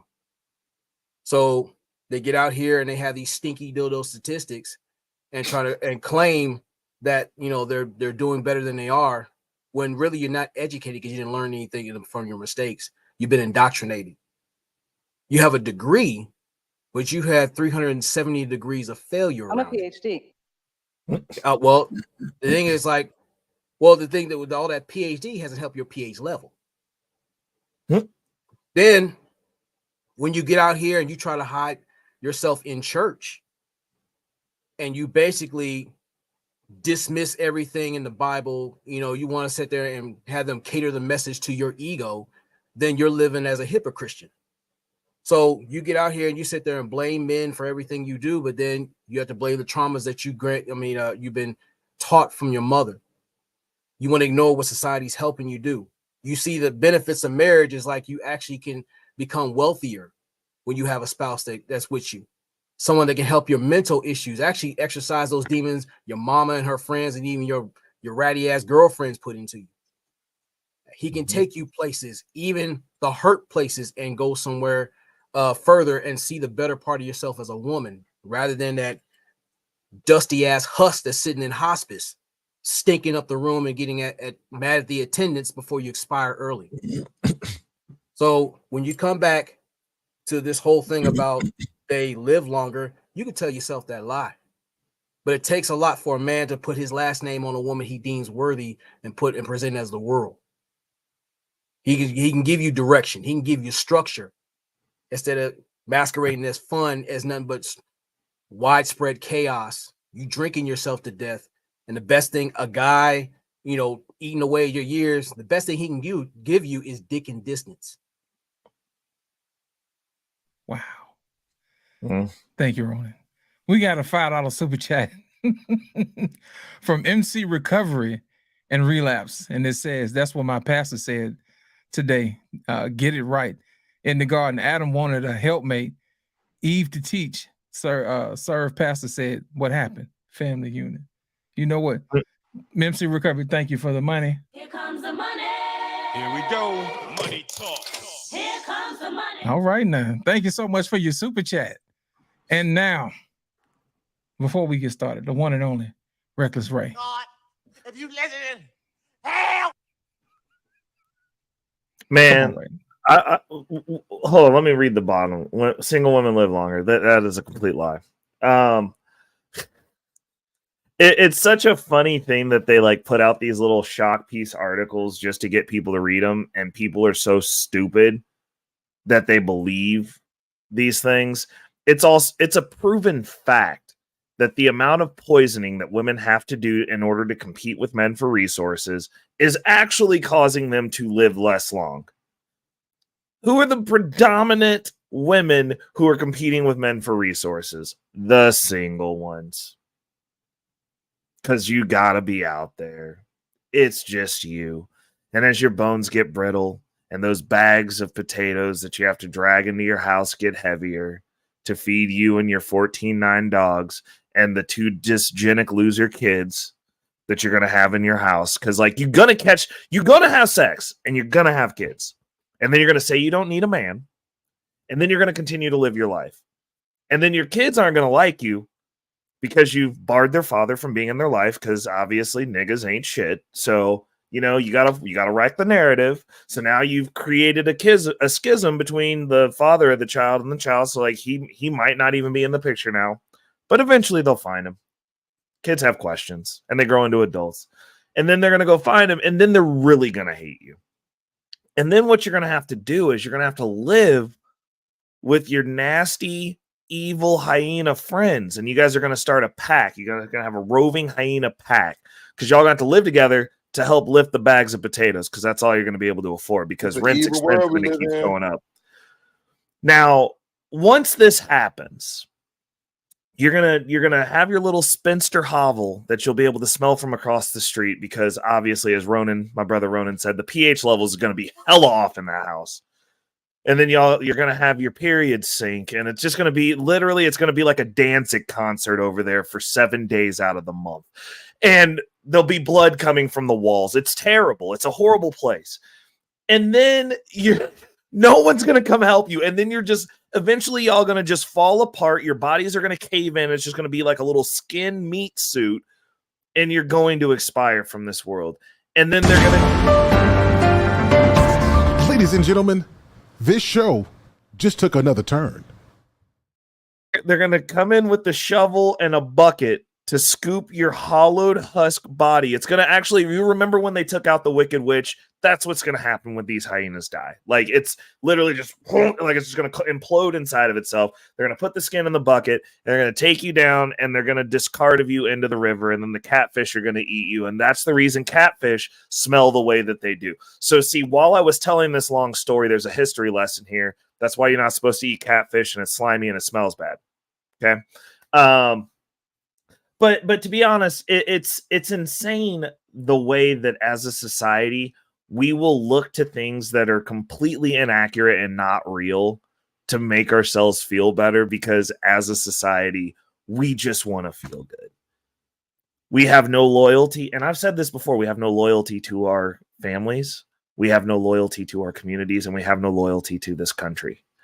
And that is how you get these people. And like, you know, this goes both ways. I know that we're jumping on the women's necks right now because that's who's being brought to the front of the congregation this episode. But this is how you get here when there's no sense of duty for anyone. Anyone. And I mean, I've already told you, women and children are the only ones who get to be happy, period, anyway. And now we've taken it to the umpteenth level to where happy ain't even happy enough. These chicks are saying they're doing 80% of the stuff. Well, like, if you're taking care of the house and he's going and competing with other men for resources, that sounds pretty much like 50-50 to me. You're literally doing half the stuff because you're not doing any of the work. Do you think the work is easier? Do you want, ladies, and I mean, this is an honest question. And I went and hung out with a friend today where we were walking around and like we had this conversation. She's a very left-leaning woman, nice lady, but she was talking about the system and how everything's a patriarchy. And I was like, yeah, everything is a patriarchy, because when it comes time to do dirt and people got to die, we know who goes and does the dirt and dies. Are you advocating to do that? Do you want to be trash men? Do you want to be building skyscrapers and buildings? Do you want to lift 50-pound bags of concrete and move stones? Is that what you actually want to do? Women are so much better at men that at most things that you isolate in and think the stuff that we're good at, which results in death most of the time, is easy. Like you really think that the stuff, we don't even want to do this shit, ladies. You want to take the helm? I'd be more than happy to let you, except for that means that then we'd get taken over, because literally other men would go, oh, the women are running shit over there and that's who's defending the country. Cool. We're going to go take that shit. I mean, one of the things we talked about, she was talking about it'd be nice to see community policing, and she was like, you know, diverse group of community policing. I'm like, yeah, that'd be great, except for everyone would get robbed on the day that the women were doing patrol. I mean, honestly, I'm not a criminal. I would go rob those people. I'd be like, I'm taking all this shit. Get the fuck up. Boop, boop, get out of my way. Shut up. I'm taking this. Don't call nobody until I'm gone. Like, this is ridiculous. Because when you call the cops, who do you want to show up? It's not a strong, empowered, independent woman that you want to come resolve your problem. You want the burliest, most brolic man possible to show up to fix the situation expeditiously. Let's be honest. Like, this. So for them to go, oh, single women, well, now you're putting yourself in a man space that you do not have 5,000 years of, I'm just going to go work and die on that level to compete with. It's not fun. It's not going to be cute. It's not going to be interesting when you're sitting there alone, unable to lift things. My bones aren't getting brittle when I get older. Yours are. You ain't even gonna be able, you're gonna fall down once, it's gonna be over for you. And ain't nobody gonna even be there to pick your ass up. Like, you're just gonna be laying there in your own filth, which you was probably walking around with your pH off in your own filth to begin with, but like now you stewing in it. Like, for God knows how long till somebody comes hit you. Start taking out stock in medical alert immediately, because it's gonna be a banger coming up here pretty soon when these women gotta live by themselves and fall down. They need somebody to come get them. Hell, I can't get up. Like, this is wild, man. This is wild. The osteoporosis is gonna set in. You ain't even gonna be able to open your phone. Like, it's terrible, bro. Your thumbprint ain't gonna be the same. It ain't gonna recognize your face because it's gonna be droopy. Like, I'm saying, get right while you can. And I'm not trying to scare nobody into doing nothing that they don't want to do, because literally you don't have to. But also, when you get old and brittle and can't pick shit up and fall down and break your hip and die, don't complain about it. Like, die silently. Matter of fact, like, when you know it's time, go outside of your house, and I want you to think back to the days of the conquerors. I want you to look to the left and to the right and find the nearest patch of forest that you can see. And I want you to just start walking into that forest like the strong, independent woman that you are. And I want you to go die alone like a cat. And don't make it a problem for anyone else. Just go into the woods and just lay down and stay there. That's the respectful thing to do. I mean, cats do it. Well, y'all at least as independent and strong as cats, right? Go do that. Go be away. Like, because these are all decisions, and you have the right to choose whatever you want. But I don't understand how, if all of these strong, independent, single women have such great lives, how they keep making these videos where they're sitting alone in a room looking dysgenic. She walk on roll.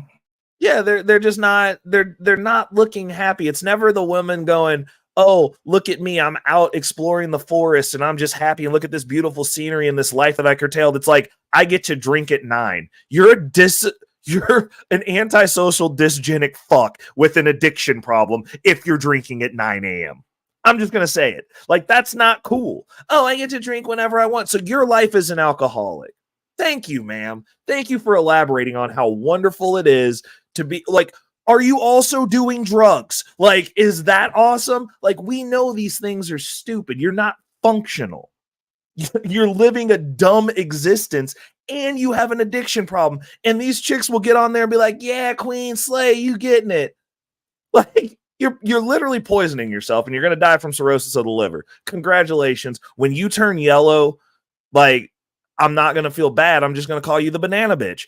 And you're going to die. It's like, I hope they don't give you a liver because you don't deserve one. Because you did that to yourself. Being strong and independent. It's called a natural consequence. And I honestly am going to land the plane at, I hope everyone's ready for their natural consequences. Because what women have done is they've literally, y'all are equal now. Which means that you get the natural consequences that men get, only it's going to sit different with you because you haven't been getting them since your balls dropped.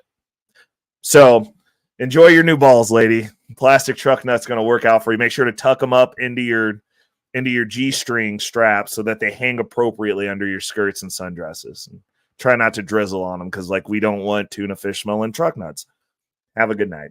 I wear cornrows. Only reason why you wear cornrows is because you got a brother on your arm. If you didn't have a brother, you wouldn't have no cornrows. Brother on my arm, no brother on my arm, no brother on your arm. You know what, Ray? Shame. Shame. Shame. Shame on you, Ray. Shame on you. But where did he lie, though? The banana he bitch. lied. He ain't saying not one lie now. Now, to move on to the topic of the evening. I know y'all been waiting on this. Black David, it is time for our feature of the evening. Roll that beautiful bean footage. Under the child support office by myself. I'm behind on my child support, and he's got to go with me because I ain't got no babies. My car's been repoed off the church parking lot. That's my story. This is the story. That's the story of most black men. Because this is not true. Well, now she got the mask off. I apologize from the bottom of my heart. It's not true. Yeah, okay. To test it out. To test. I need to hear you. I need to hear you clearly. The little Kirk. They never want to hold themselves accountable for nothing. Never. The results of these two tests. That's what I need to hear. Yes. Never. See? Now she got her mask back on. See? Kirk, kick her to the curb. Is that going to put a wedge between you and I? Yes, it should. Yes, it should. Yep. If you can't give me this, no hug. Yep. No word of encouragement. Yep. No sugar. Yep. No joke. Yep. Nothing can substitute what I deserve. Yep. Exactly. Even the auntie got an attitude. The DNA. The DNA. Yes. I need my mom. And I need my son too. No, you don't. You stayed lying to him. mama watches this, I want her to know. See? Eye. It's all about the eye. Yeah, man. You see his face? You see his face? You see that face? That face is what black men go through every single day. Whether you have a father or mother, this is how we feel every single day when we go on TikTok and we see all of these memes and funny jokes saying we ain't shit. You got some dumb bitch scamming people because she got hit by a brick, and all of you gave $40,000 to her, and it was a scam. This is how we feel. This is how we feel when my father was denied a father because my grandmother felt she needed to raise my father because she was bitter and angry, took my father away from my grandfather. My grandfather searching for years to find his son. He didn't find his son until my father was 40-something years old. And by that time, my father didn't want nothing to do with him. Why? Because of women like this. And no one checks them. So we have black men walking around just like this. Angry, depressed, sad because of the world. The world knows that we are leaders. But we don't know because our aunties and our mommies and our grannies said we ain't shit. We ain't shit. Our hair is nappy. Our hair, we're ugly. So when you get 18, I better get me a grandchild. You better give me some grandchildren. 18 years old, go out the house. Get out the house. Go on your own because you want to be grown. This is how we feel. I'm not even going to talk about the so-called systemic racism, which is bullshit, but this is how we feel. Look, mothers, if you're doing this shit, stop. Stop it. Stop it. Tell your children the truth because you are ruining generations.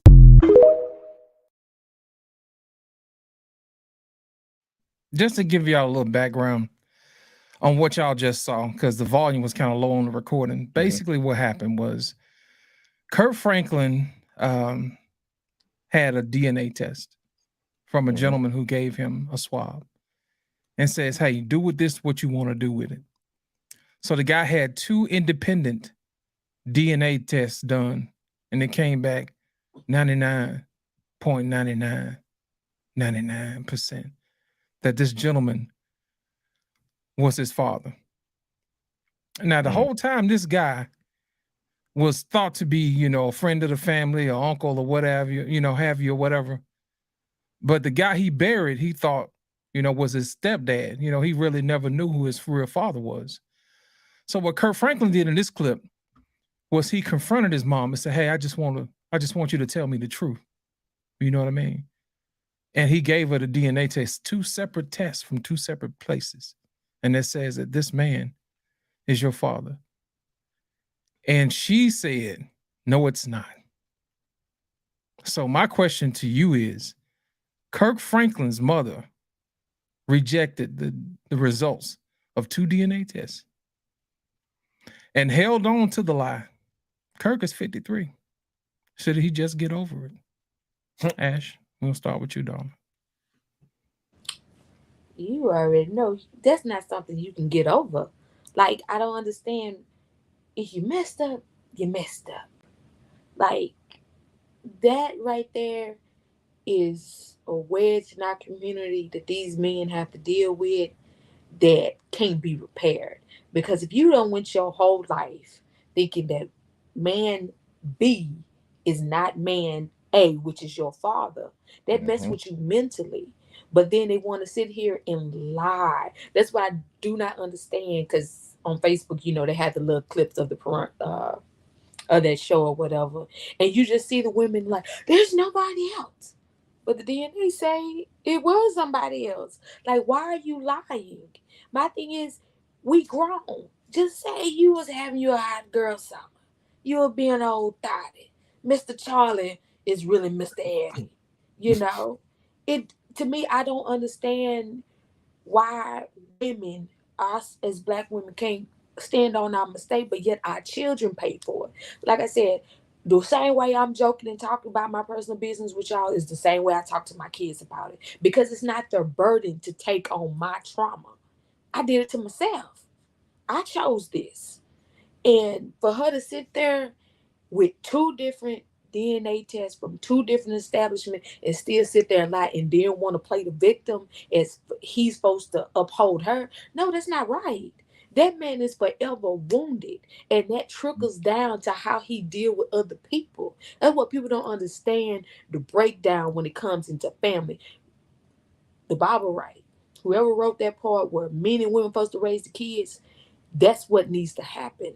That breaking down and not raising these kids right, not showing them that, hey, we can be adults is the reason why we are divided, is why we can't stand together, is because you got the woman being mischievous over something. It's in the Bible. Eve did something. What she was over there playing with the serpent and bit an apple. She wasn't even supposed to be touching it. But we don't have to follow that. That's the example of us not doing it. And I just feel like his mother should apologize. And that's one thing I always try to do when I'm wrong as a mother, apologize to the kids. Because it don't matter what I do for them. If I can't be an adult and say I'm wrong, that scars them more, especially when they ain't done it. He ain't had nothing to do with that. You chose to be fast and sleep with all the men, or however. You know, this is wrong. And I just feel like if the angel was sitting there, you should have said, hold on, bitch, you told me. We're going to have a different conversation. You have to get a little chastising, because I'm not going to chastise him, because he didn't do nothing. He innocent. That's why I don't understand, like, how these women make these kids pay for their mistakes. And the babies don't have nothing to do with it. They have nothing to do with it. They're innocent. They innocent by all means, but yet you couldn't keep your legs closed. Now you mad at the world and you blaming somebody instead of trying to fix your mistake and just owning on up to it. He should take whatever time he needs to, 1, understand who he buried, 2, try to make amends with the man that's actually his daddy. Then if he feel like coming around to that mama and that auntie, then he feel around. If that's when he on his deathbed, so be it, because that's wrong. You making that man pay for a mistake that he had nothing to do with. It's your fault. It's your fault. Mm-hmm. Ronan, it's on you, man. Kirk Franklin, 53 years old, man. Just found out that his mom won't admit to the fact that this gentleman is his dad. Should he just get over it?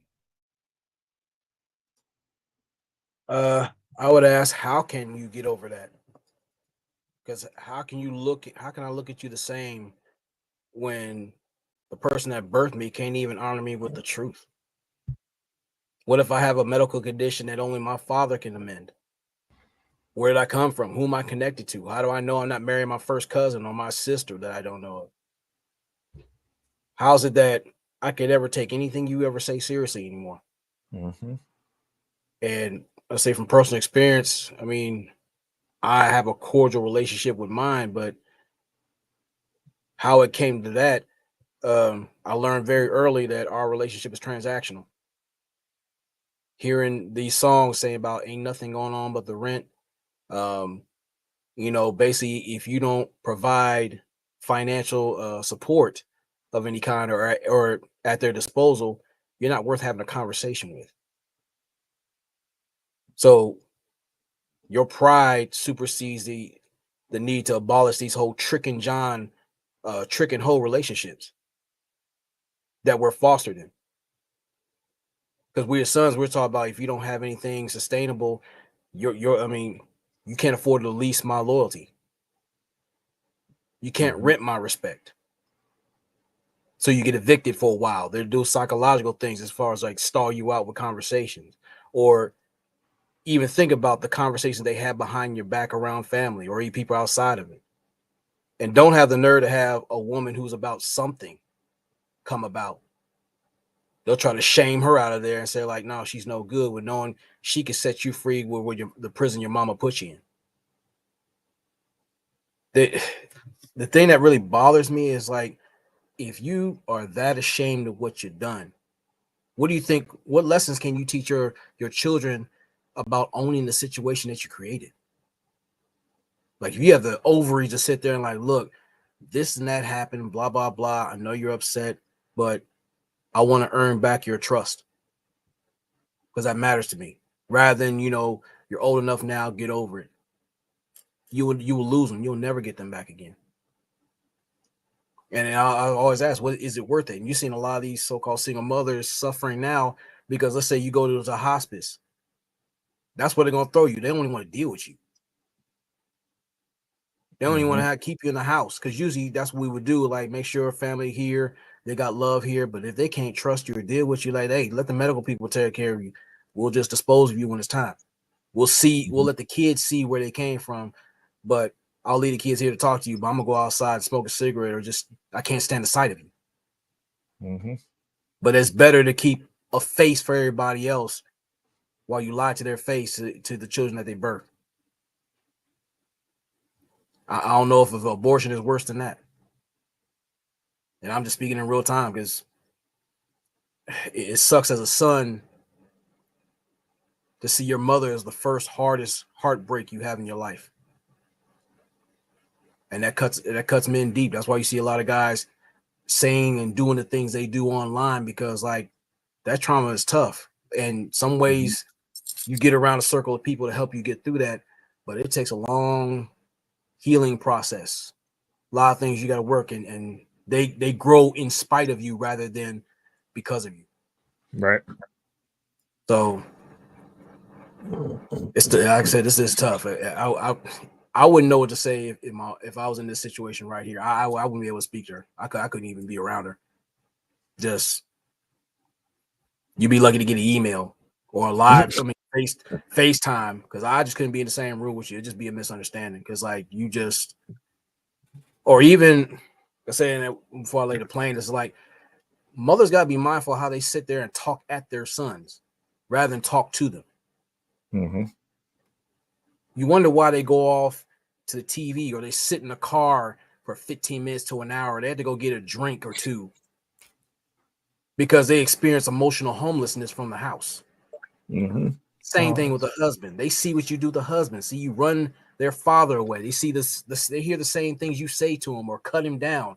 And even as a son, it's humiliating to see catch your father crying in the car because he doesn't know what else to say or do. Feel like he's a failure. He told me that he felt like a failure. But there's so many who's so selfish who don't even think about the collateral damage they create. Like figure, they'll get over it. But what are you teaching your sons and your daughters? That's why some kids fight and get some little instances because they see what y'all do it because it's cool. So yeah, I mean, situation like this, I'm a bad actor. You'd hear my mouth. You'll hear something disrespectful come out, and it'd be rightfully so. Thank you, Ronan. And before we get started, I'm going to thank Lady Navoa and take heed to the message. They gave me my first super chat. So first Cash App. I appreciate y'all. Thank you so much. I'm going to go ahead and hit y'all with Here comes the money. Here we go. Hey. Money talk. Here comes the money. And you know what? I got something else for y'all. I got something better than that. Hold on. Well, we're moving on now. Yeah. To a deluxe apartment in the sky. Thank you so much, ladies. I really do appreciate that. So we're gonna move on to Reckless Ray. Reckless Ray, come on, man.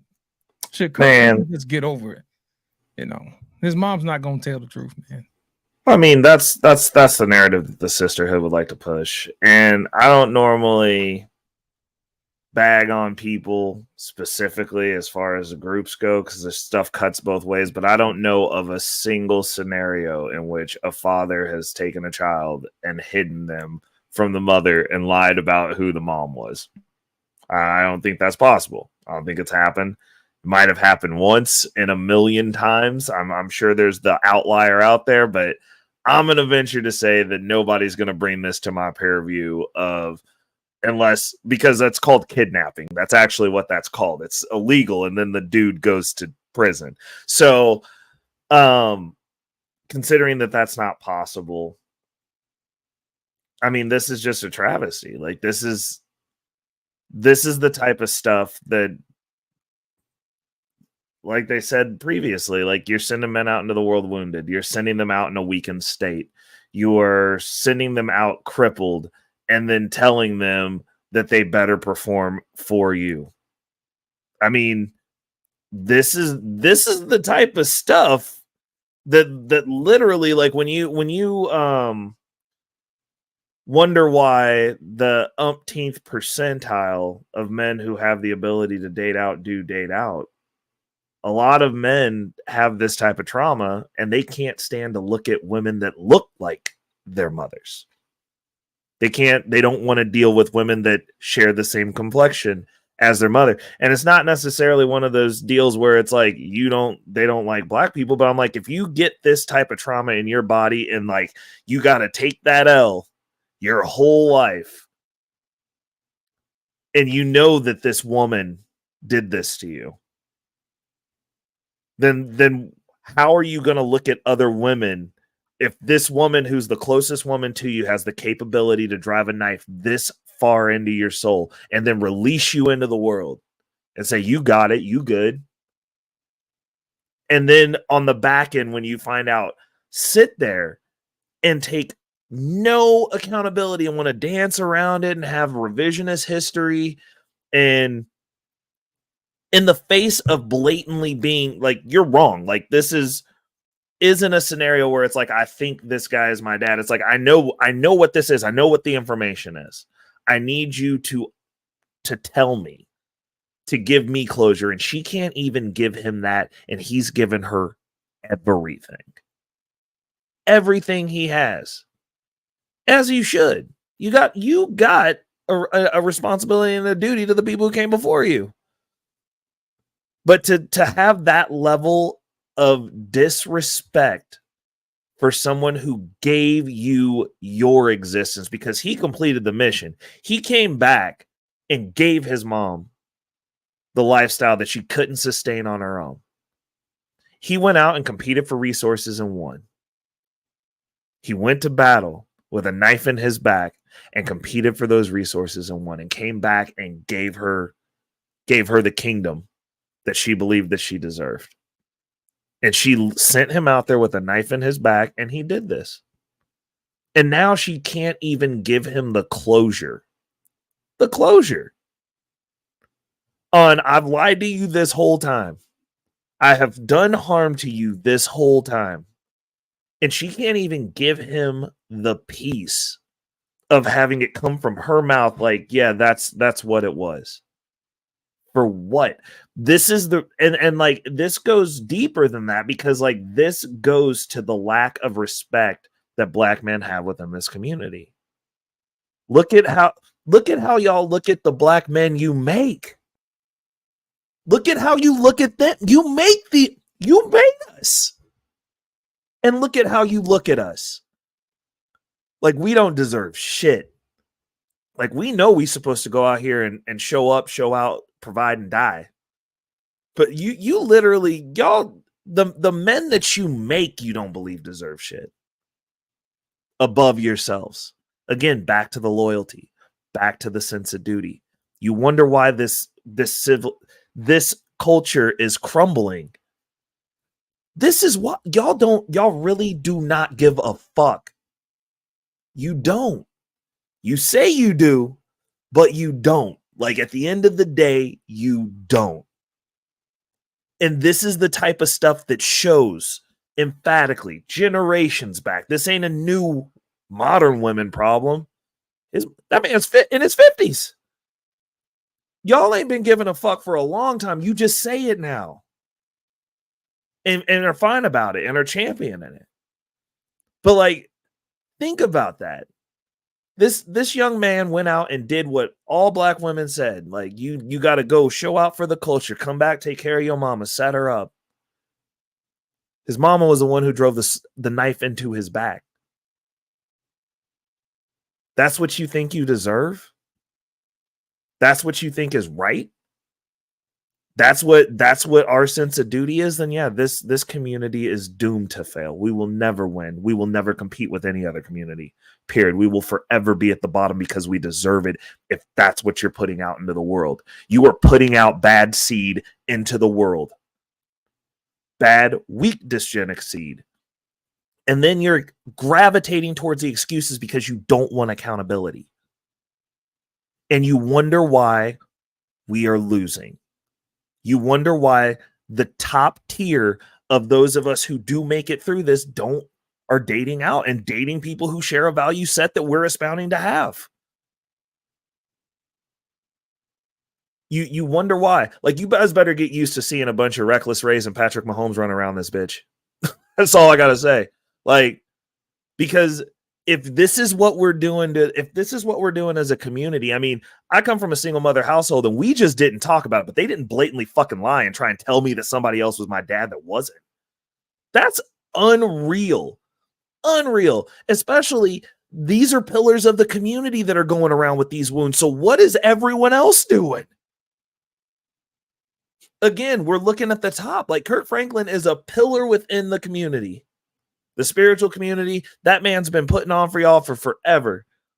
His mama done stabbed him in the back, gave him a wound for his whole life, bro, and won't give him closure about it. How do we win if that's what we're coming from? Because God knows what's happened to that man's kids. Because we know his kids have problems. So this isn't just him. He's wounded. He's wounding others. Those kids are going to breed. They're going to wound others. When does it stop? How do we compete if y'all sending these young men out of the house with wounds on the inside that we can't get to? Just walking around hurting all day in pain that can't be fixed. How do we fix that? If that's the way we're launching people into society, like, it doesn't make sense, especially if we're talking about we're going to empower and we're going to work together as a community. How do you even have a community when you wonder why Black people don't trust each other? This is why. This is why. Like, this is how we got, like, this actually is very telling, because, like, this is generations before us. Like, we're seeing the trickle effects of the Kirk Franklin's generation. It's wild to me. It's wild. It's like watching a puzzle come together and going, oh, so this is what we've been doing. Well, makes sense that we're having issues. Take heed. Let me ask you a question, darling. What do you think Kirk Franklin's mother should say to the little Kirk inside of Kirk Franklin about this situation? Not the 53-year-old Kirk, but the little Kirk that's in the inside. I think she needs to go. She should have got up from the table.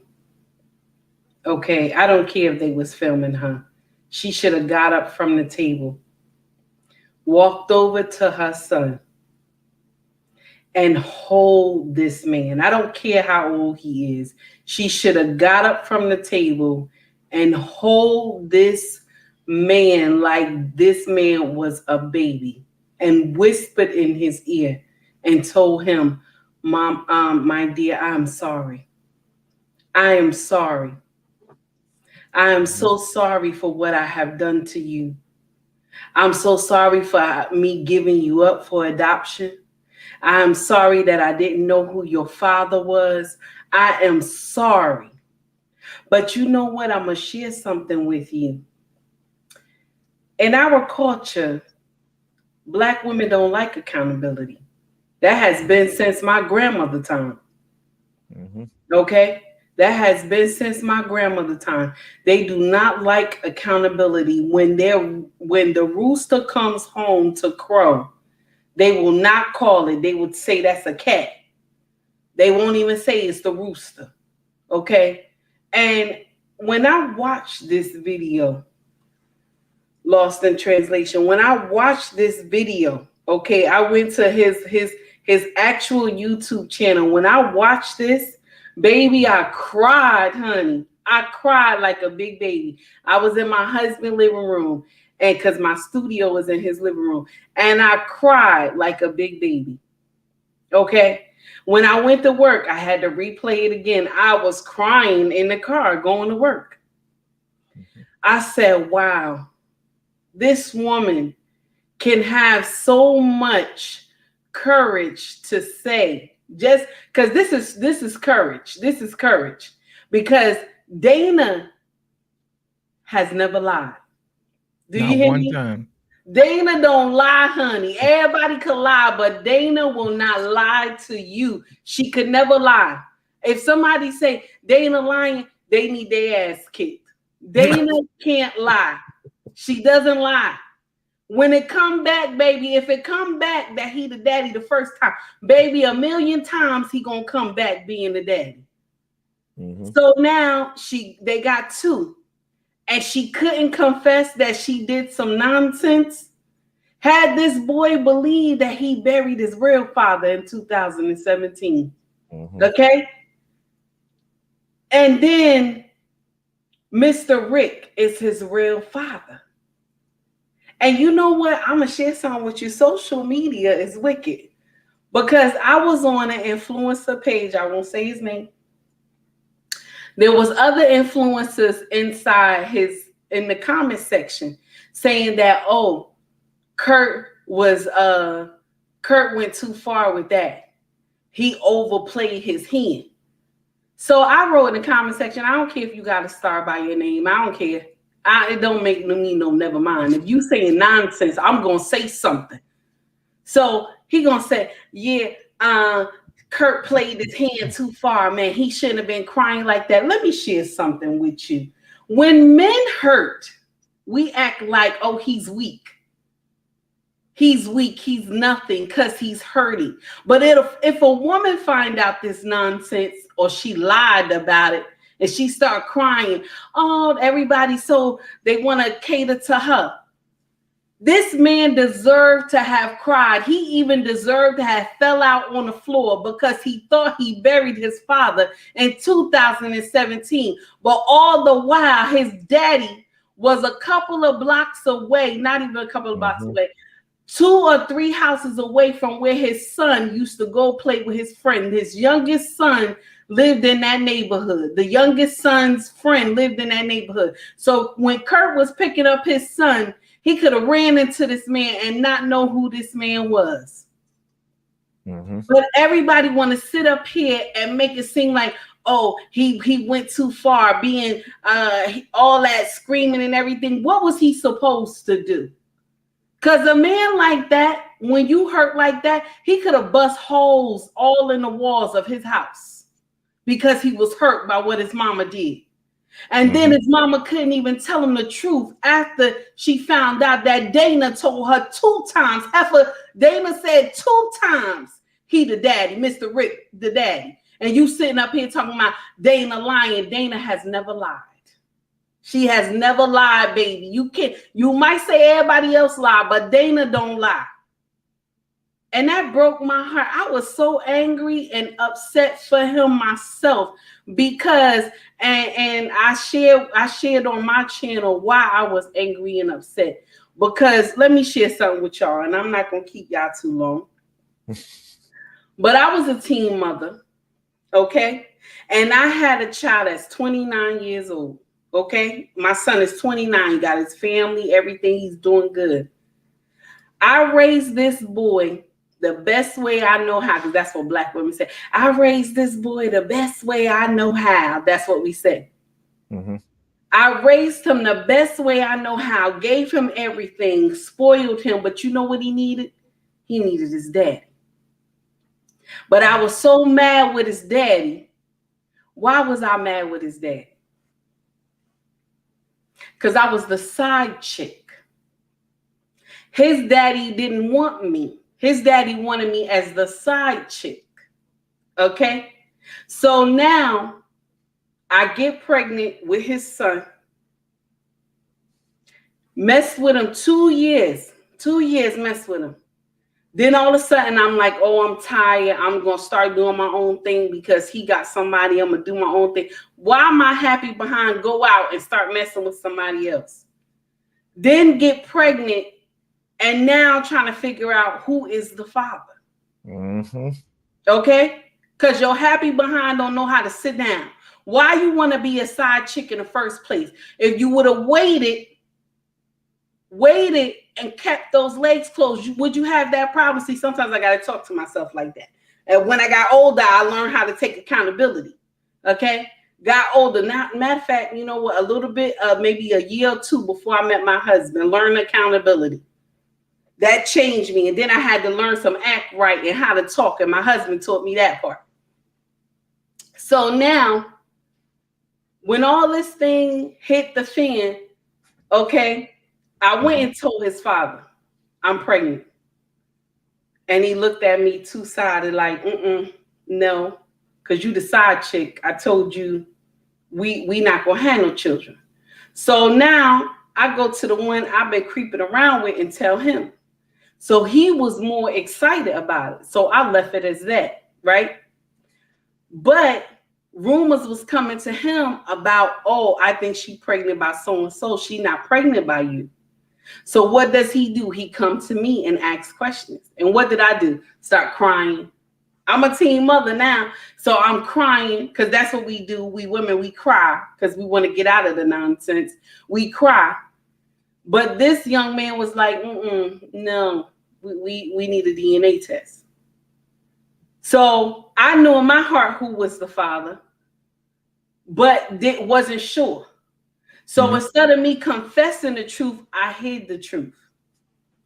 So now my son gets 9 years old, and the second man who I claimed him as the father, okay? And see, in New Jersey, you can't write nobody's name. In New Jersey don't play. See, y'all, the other states, y'all do nonsense.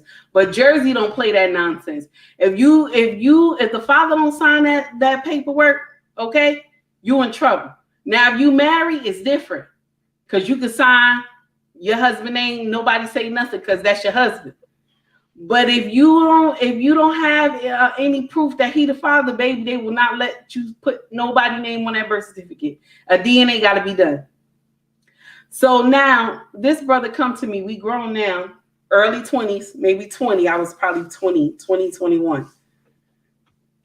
He come to me. He said, we got to do a DNA.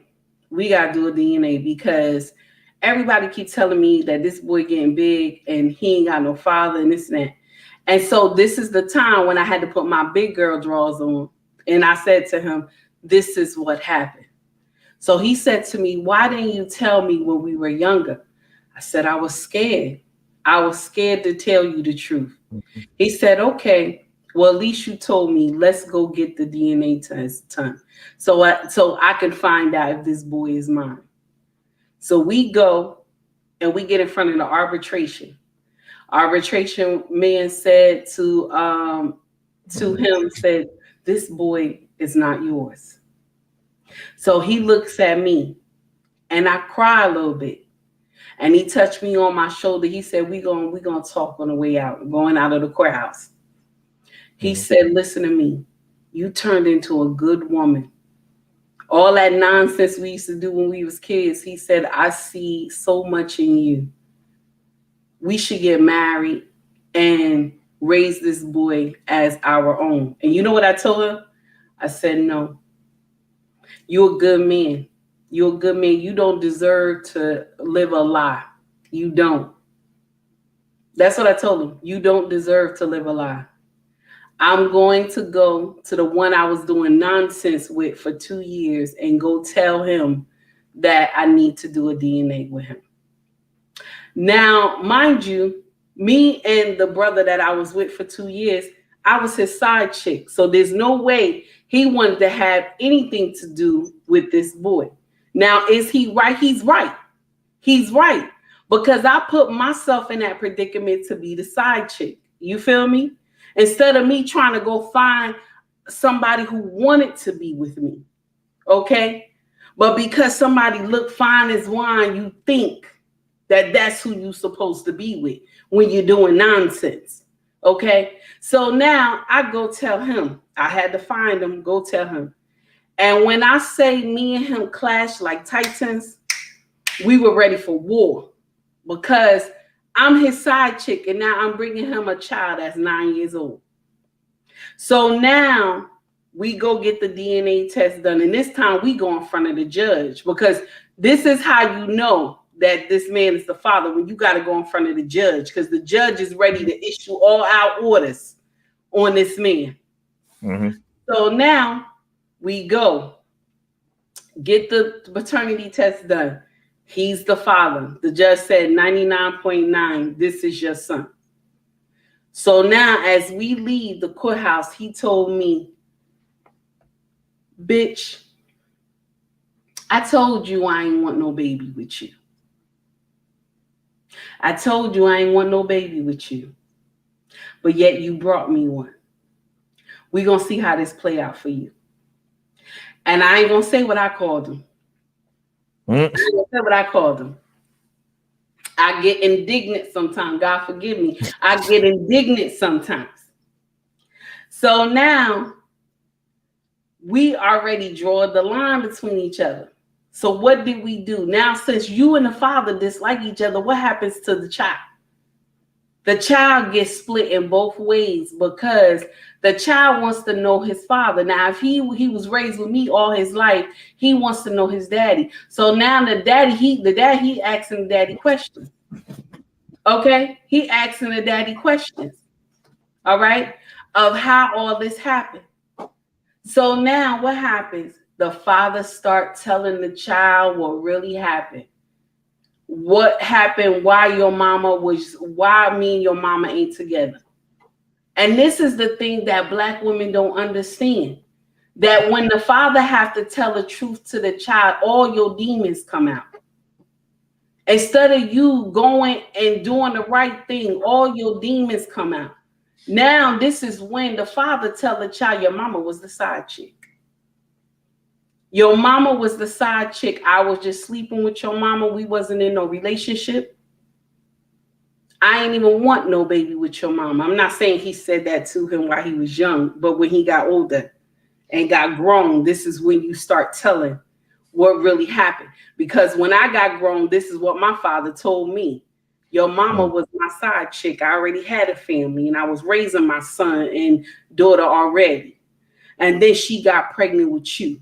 And he said, and my father told me, your mama was the most beautiful, light-skinned, Coca-Cola bottle-shaped woman I ever seen.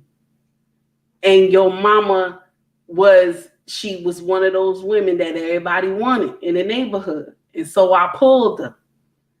And I told him, well, Daddy, you was with somebody. Why you pull her? And he told me because she looked good to me. Okay? So now, the same thing, I repeated the same thing that my mama did. My mama was the side chick with me. I repeated that curse with my son. And I did not, I listen, the thing, see, sometimes as women, we don't understand what we do to these children. We don't understand. And I broke my son's heart by all this nonsense, because if I would have chosen wisely, okay, and been patient and waited, okay, kept them legs closed as a teen mama, okay, my husband was eventually coming. But if I could have just been patient, all my children would have been made by one man. But we don't think that. And I'm going to share something with you. I feel bad for Kurt. I don't care who think that it's funny that he going through all this. I feel bad for him. And for a man to have cried in front of everybody, and for people to think it's a joke, but when women do it, when they cry and they know they wrong, everybody run to the women, want to feel bad for them. But nobody felt bad for Kurt. I didn't see anybody say, my brother, I'm sorry. All in the comment section, they was like, oh, he did too much. He did too much. How you tell somebody that they father died in 2017 from cancer? He thought he buried his daddy. And then in 2023, he find out his daddy was alive and well with a family and lived well. It's wrong. But because Black women don't want to sit up here and be accountable for the nonsense they do, we think it's okay. But I'm going to share something with you, my sisters, and I'm reaping this benefit right now. The same story that I just gave y'all right now, I'm reaping from this benefit right now, from holding my child away from his father. You know what? My oldest son don't say Pete to me. He don't say she to me. Because why? Yes, I took care of him. Yes, I raised him. Yes, I gave him everything. Yes, he lived well. But what did he need? He needed that daddy that I couldn't give him. And this is the thing that we Black women, we miss. We sit up here talking about we can raise these children by ourselves. And then they come up and get grown with a miss. Look at Kirk Franklin, 53 years old. 53. This man said that he been in rooms with mega stars bigger than him. And him himself being a mega star, he said he felt like the smallest man in the room because of his insecurities of not having a daddy. People think that, oh, if you don't have a father, you'll be fine growing up. No, let me share something with you. You will not be fine growing up. I'm tired of women sitting up here lying, talking about you're going to be fine. No, you come up with a miss. There's a problem. Maybe you can't see it on the outside, but in the inside, there's a problem. See, children need that reassurance. And I say this on my channel. When I tell my kids something that they can do it, they're going to make it. You know what they get? Guess who they go to when I say that they gonna do it? You can do it. You can do it. I'm encouraging them, right? All they need is one word from their daddy. One word from their daddy, baby. They will tell you, they'll pop their collar and tell you just like this. My daddy said I could do. That daddy mean power, but people don't understand that. And that's why our community will never grow properly. And you know what's going to happen? All our Black men just going to keep traveling abroad. Shout out to the Passport Bros. They going to just keep traveling abroad because Black women here in America don't want to understand the assignment. So what do the brothers do? They going to have to go off and marry from different lineages, okay? And make those children African American. That's it. Take heed to the message. I'm done. All right. That's it. That's what I'm talking about. That's what I'm talking about. Thank you, Take Heed. Let that thing marinate for a minute. Just let it marinate for a minute. Y'all, this has been truly a fantastic show. We're going to wrap this up with the final thoughts. Ash, 2 minutes or less, Ronan. And after that, Reckless Ray. And then Take Heed. And we'll close this thing out. Thank you so much, all, for coming out. Ash, what you got? Tell the people how they can find you, darling. You can find me on Instagram at 360.diva. Humble Dads podcast on Monday nights. I guess this is my other new home for Sunday nights. If y'all have me back, I'll be more than welcome to come. My takeaway for tonight is start telling the kids the truth and understand that Black men are more valuable. We need to start encouraging and uplifting our brothers because whatever the situation is, the kids do need a daddy. And I'm all for a daddy being a dad because at the end of the day, I can't tell them something from a man's point of view. I can go find a man and tell them, but it's nothing like that coming from their daddy. Right. Thank you so much, Ash, for coming out. It was a pleasure having you this evening. Ronan, final thoughts, and tell the people how they can get in touch with you, man, how they can find you. You can find me on Facebook, Ronan Martin, or Instagram at Ronan_redacted. And my advice is you got to be very mindful of what you're putting into your children because those seeds will come back to root and you will have to reap that harvest. And be mindful of the circles of influence you listen to. So if her wisdom is not stronger than the stench of her dildo, cut her loose. Thank you so much for joining us this evening, sir. It's truly been a pleasure. It's always a pleasure having you on Super Sunday once again. Thank you so much. Reckless Ray, give us your final thoughts and tell the people how they can find you, sir. So my final thoughts are this. Unless I'm gonna give you guys a little piece of history to walk away with. The way that this world was formed, the way that you got the air conditioning and the computer that you're on right now listening to this, the internet, all the nice things that you like are the result of people with a sense of duty that had families conquering individuals. Individuals do not win wars. Individuals do not build societies that last. Individuals are constantly at the behest of those who have families or some sort of grouping, some sort of group cohesion. You will always be at the bottom. You will always be a loser. I mean, even in business, we ain't navigating as individuals in business. We out here, I got a team. I've got multiple people that are well over the millionaire mark that are pouring into me. And you know how they're navigating? As groups. We're doing business amongst ourselves. We're doing business amongst each other. And being the broke person in the group, they're trying to get me up to where they are because they're sick and tired of having to pay for my shit. like they're like, move on up, man. We need you to catch these bills. And that is the key deal, because all of this breaks down into people who are individual minded, navigating in a society where that is allowed. You can only live like this in a first world country. You would be put off this planet. You would be destroyed. You would be conquered. You would be doing something for somebody that you probably didn't want to do and not even getting no change for it.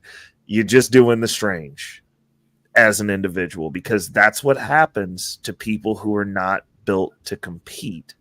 And as humans, our advantage is our ability to work as a cohesive group.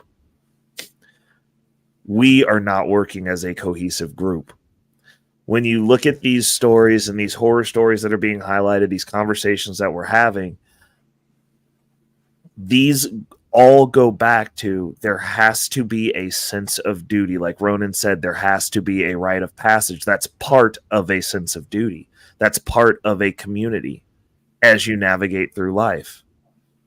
Men should be able to specifically, if you date a dude and he can't tell you when he became a man, he's not one yet. He's an adult-aged boy. That's a liability. That's somebody who has no sense of duty. That's somebody who's not going to be able to. I mean, you might get lucky, and he might do what's necessary if what's necessary comes to be, and he might step into that role, and that might be when he becomes a man. But he also might collapse because he's not a man yet. You don't know. Rolling the dice. And we're going to leave it at that.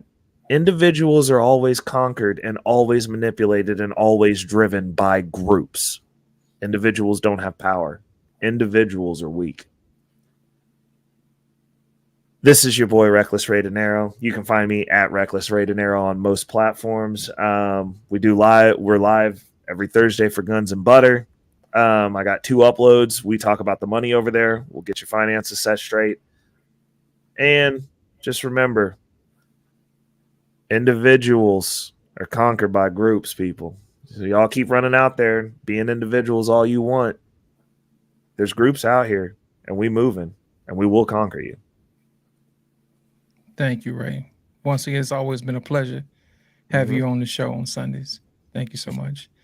And last but not least, to our wonderful guests, take heed to the message. Give us their final thoughts and where the people can find you and reach you. So first, I want to say I never want to be a single mother again. Second, I want to say that I have a king that gave me his covering. Next thing I want to say, I'm proud of my last name. The other thing I want to say is that I am obedient. And then the next thing I want to say is that I love my king, and I don't want to be on no boat with a whole bunch of women talking about I hate men. I don't want to be on that boat with y'all. I don't want to be on that boat with y'all. Okay. When y'all decide y'all want to leave the men, I want to stay with my king. I don't want to leave nowhere. I don't want to go nowhere with y'all. I'm not on the boat with y'all, happy with y'all doing that nonsense. That mommy community. I will not be doing that with y'all. Okay.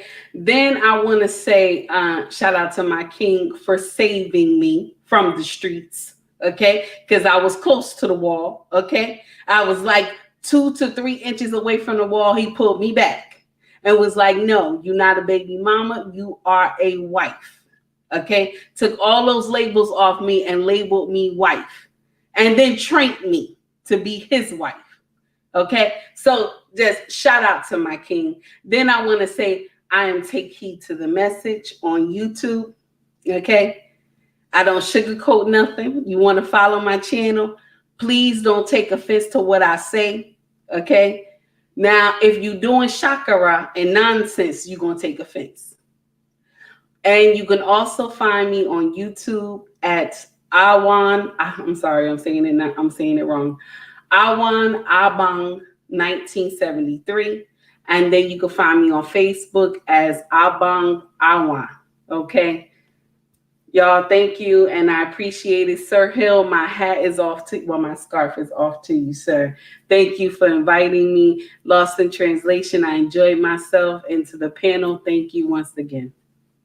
As always, it has truly been a pleasure having you on Take Heed to the Message. Thank you so much for coming and joining us this evening and gracing us with your presence. Ladies and gentlemen, I'm going to go ahead and wrap this thing up. And my final thoughts is this. We got to start telling the truth. You know what I mean? No matter how hard it hurts. Telling the truth only gets us to a point where we can actually do something about it. Our culture, for some reason, we have this thing where we like to blame one person or the other.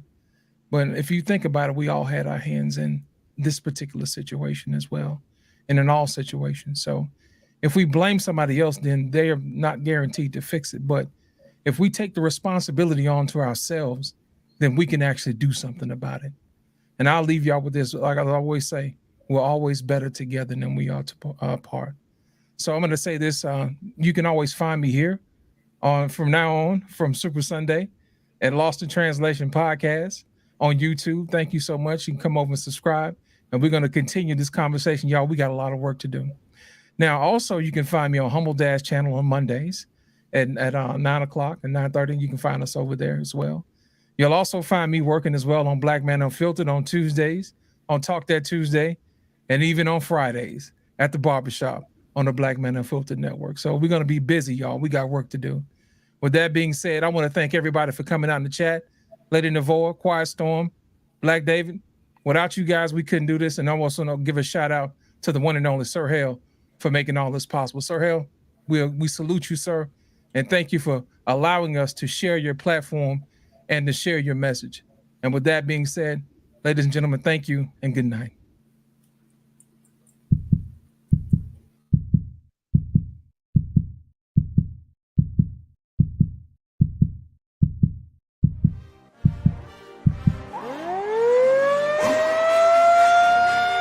May I have your attention? May I please have your attention? Super Sundays. Yeah, baby. We're back at it again. Let's get it. Let's get it. Let's get it. Let's get it. What's up, everybody, and welcome to another edition of Sir Hill Speaks Super Sundays. I'm glad that you're here. I wanted to take a moment to tell you guys how much I appreciate you. We've been doing these shows for months now, and you guys have been showing up consistently as we take on and we tackle different challenges and different topics. So I appreciate it. But here's what we're trying to do going forward. We want to grow this audience to people who need to hear content like this. And so we need your help. How can you help us? That's a fantastic question. Be sure to make sure you hit that like button. Be sure to subscribe and make sure you hit that notification bell for all of the content that we have, particularly Super Sundays.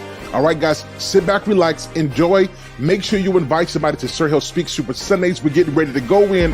We're going to have a good time. Happy Sunday, everybody. Let's get to the show.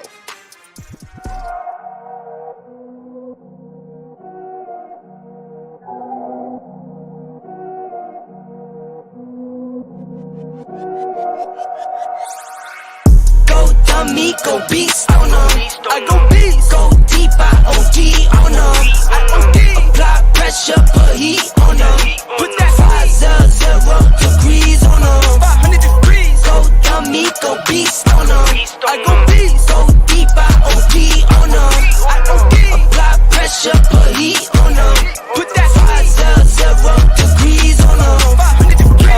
levitate. Going up, elevate. Watch me demonstrate. On time, never late. I grind, celebrate. No pump, fake, hesitate.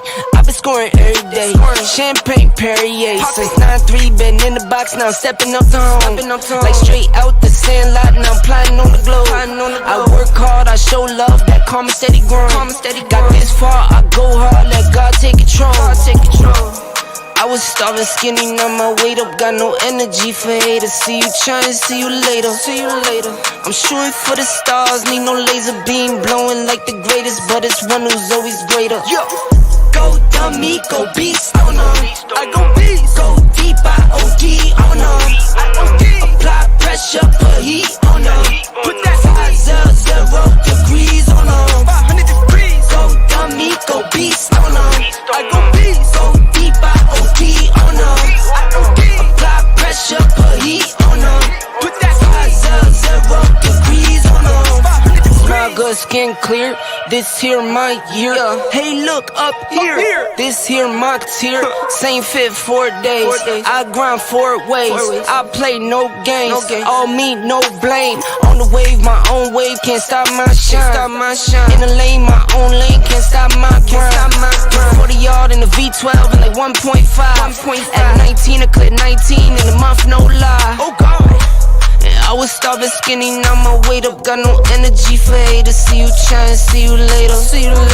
I'm shooting for the stars, need no laser beam, blowing like the greatest, but it's one who's always greater. Go dummy, go beast, oh no. I go beast, go deep, I OD, oh no. Apply pressure, put heat, oh no. Put that 0 degrees, oh no. 500 degrees, go dummy, go beast, oh no. I go beast, go deep, I OD, oh no. Apply pressure, put heat, oh no. Put that 0 degrees, oh no. 500 degrees. Young is coming to your life.